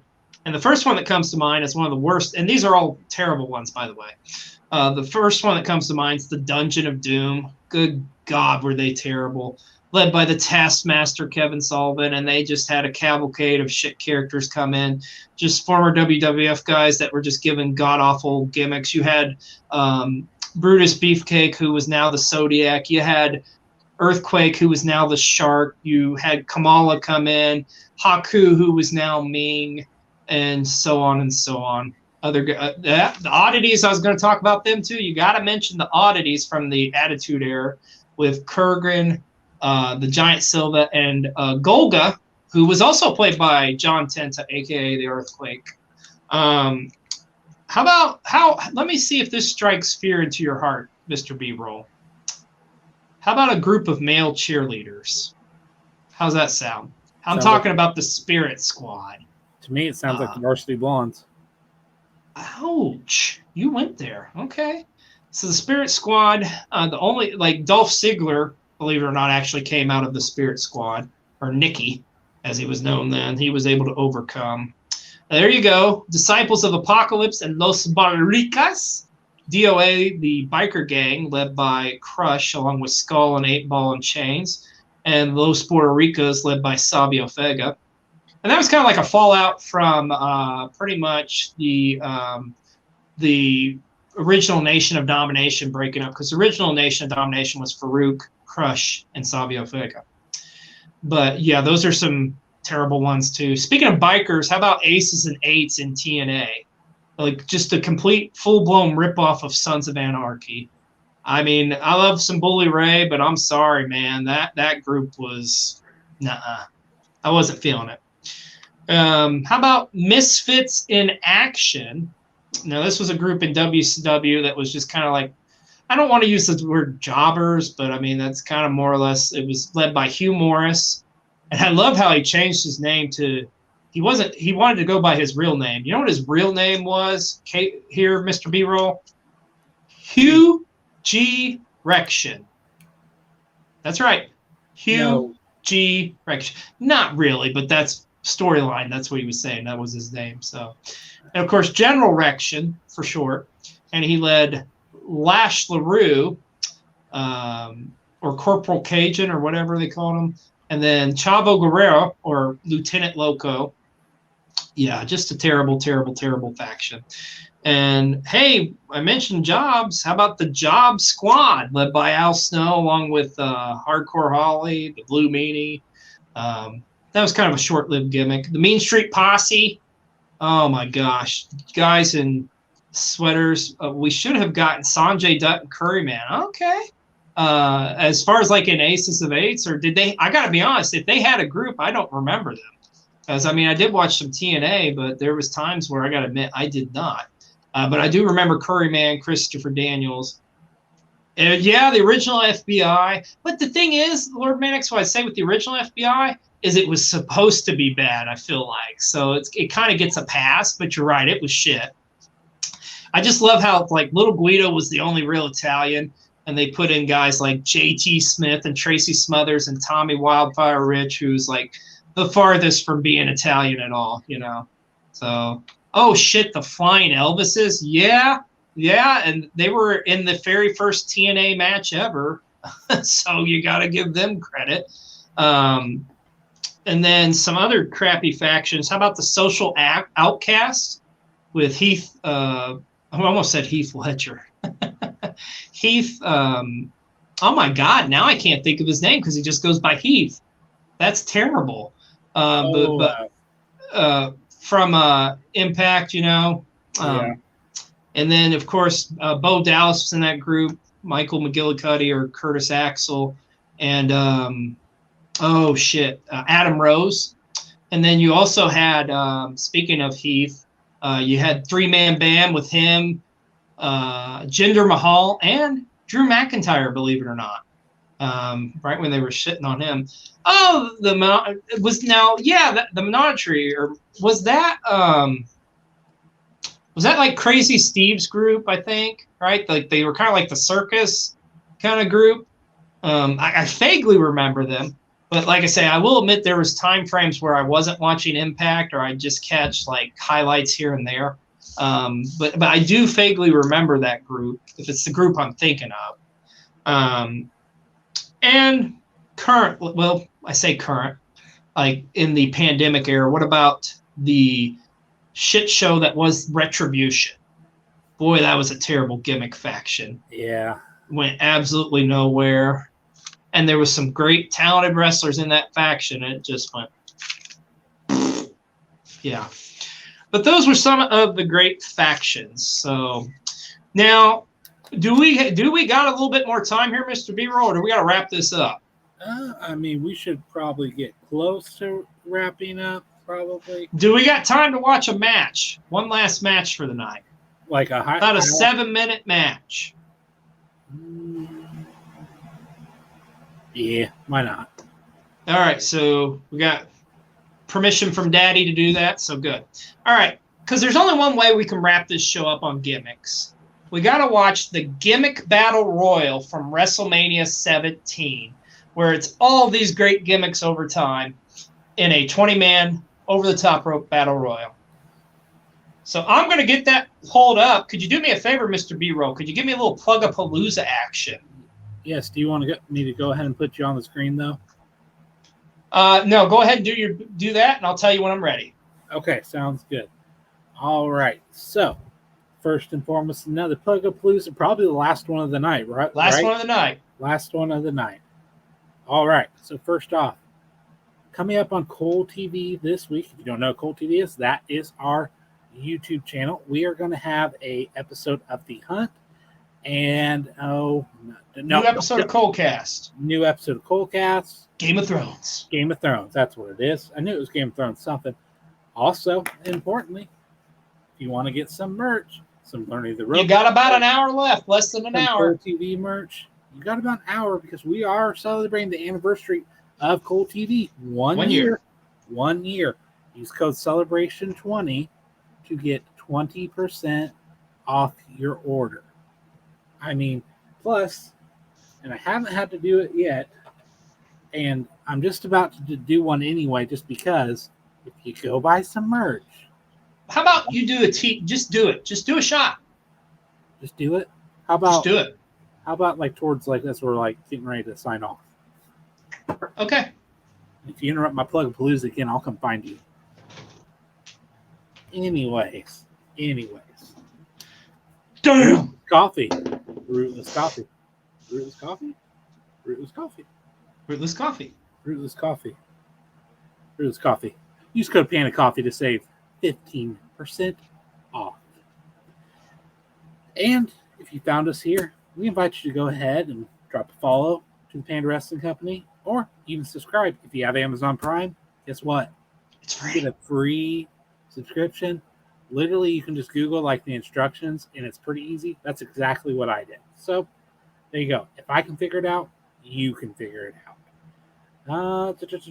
And last but not least, we are planning. Cole TV is planning to go to All Out. All You Out. probably saw a TikTok that we made. All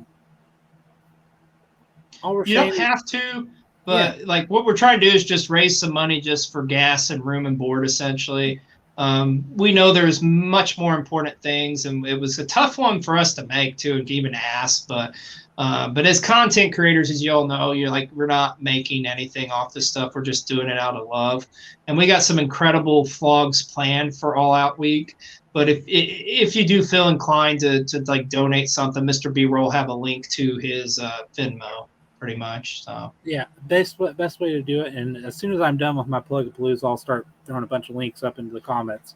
But best way to do it is you just go to my link tree on my TikTok.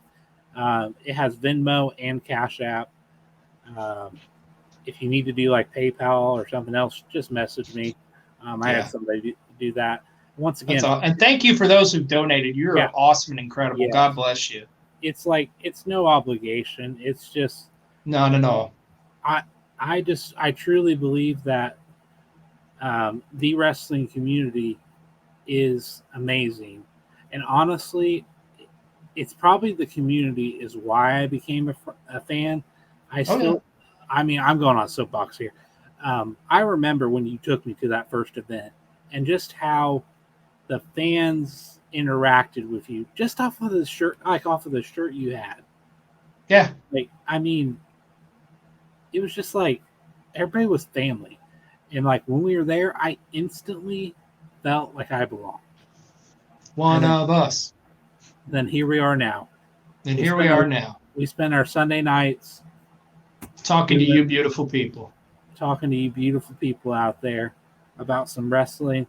I know I don't know everything, but I'm learning. You're learning the ropes. All right, let's wrap this up. And there's only one way to do it since we've been talking about gimmicks tonight. Who's ready for the Gimmick Battle Royal from WrestleMania 17? Let's freaking go. To the commentary, because the commentary is Bobby the Brain Heenan and Mean Gene Okerlund, who are just making their return to the WWE. So yes. There you go, man. We don't play the audio, so we don't get fined and get muted by the Twitch. And yeah, that's why. So learned a lesson the first time. We did. We sure did. So, all right. Let's talk about real quickly before we get off here. Let's talk a little preview for next week. And you know what we got planned for next week on Learning the Ropes, Mr. B-Roll? We are going to be talking about the greatest. We talked about some of the worst tonight, but we're going to talk about some of the greatest wrestling factions. That's right. We are going to be talking all things wrestling factions next week on Learning the Ropes. I think it's going to be another fun, exciting episode. And hell, this has been a pretty awesome episode, I feel like, tonight. We went into overtime, but sometimes that happens. But thank you, Daddy Panda, for letting us go over. Oh, we did kind of talk about Judy Bagwell on the poll earlier, like anything on a poll, but you're right. Judy Bagwell on the poll was probably the worst one. Like, because she wasn't even really on a pole. It was more so she was on a damn forklift. So. But yeah, that was a pretty shitty one. And you can't forget the Viagra on the pole match too. Good God, Vince Russo. Oh, Vince Russo. So, but yeah, next week we are going to be talking about all things factions. So, no, that is not Fireball. It is Captain Morgan Cherry Vanilla. Huge Pop Wrestling Podcast asked us that. And maybe this is vodka, or maybe it's water. I'll never tell. It's water. And Huge Pop, if you're not already on the Twitch Fallen Panda Wrestling Company, I invite you. We're getting ready to sign off, but Lord Mannix's pinata on a pole. That was another Vince Russo fiasco. Yeah, I think Vince Russo just had an obsession with just putting shit on a pole, pretty much. A fetish, if you will. Huh? A fetish, if you will. Yes. I think one of the worst ones I thought, and it was kind of like supposed to be badass, but the coal miner's glove, I never understood that. So essentially, it was a coal miner's glove on top of a pole, and supposedly there was like it was like loaded or something, like or weighed down or something. It was just stupid. With a match there between Jake the Snake Roberts and Sting. Man, there's been some shitty on the poles ones. There was a silver dollar on a pole match between the Shark, or actually he was just John Tenta at this point, against Big Bubba Rogers. Yeah, anything on a pole. Oh, Jim Duggan taped fist matches. Yeah. Ho, tough guy. Yeah, I remember like he had one against DDP, he had one against Big Bubba there in the heyday of WCW there in 95, 96 era. Yeah, you remember, let me ask you this, Lord Mannix. You're talking about Hacksaw Jim Duggan. Do you remember the vignettes for like building him up as like a taped fist fighter? And they were like saying, oh, he found out like in his family heritage from years ago from over in Scotland or some shit like that. His family was like world-renowned tape fist fighters, and thus that's why he decided to start taping his fists. So I always thought that was pretty funny. So, anyway. Yeah.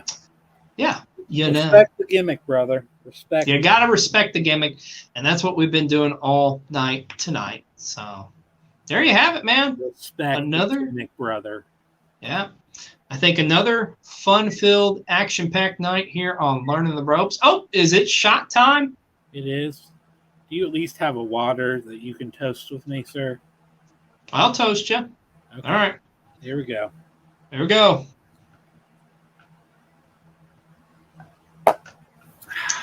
Ho! How's that treating you? Pretty good. Pretty good. All right. Well, folks. That stuff's actually pretty good. What is that again? It's like Captain Morgan or something, isn't it? Cherry vanilla. Cherry vanilla Captain Morgan. I'm a sucker. Mad at it. I'm a sucker for like oddball flavors and like. Yeah. When it comes to alcohol, I guess, yeah. Like with some of the sodas. Anyways. I guess you could say like if they put a gimmick on the alcohol, I buy it and I try it. Like. Yeah. Who doesn't? Boy, like every food product now has a gimmick. My God, we could just keep going on and on and on about gimmicks, but hey, we got to wrap it up here. We've already run into overtime. So hope you've enjoyed this episode of Learning the Ropes with us, where we've been talking about all things gimmicks tonight. And we hope hey, good talking to you, Lord Mannix. We appreciate you coming on. We appreciate all you beautiful people coming on and joining us tonight. It was a blast for us. And don't forget to join us next week, right back here on the Panda Wrestling Company Twitch channel, 9 p.m., and we'll be talking about some of the greatest factions of all time. That being said, I'm XLJ the OG. And I'm Mr. B-Roll, and don't worry, if you need your wrestling fix tomorrow night, you can endure Raw with Russell. Yeah, don't forget to tune in to Endure Raw with Russell tomorrow night here on the Panda Wrestling Company Twitch channel, 8 p.m. to 11 p.m. It's a fun show. And you know what's funny I find with him is like, it seems like when his show started, it's like kind of Raw actually is getting better. Yeah. So isn't it ironic? But anyways, that's another story for another time. Well, thank you again for joining us here on the Learning the Ropes, and we'll see you next week. Damn.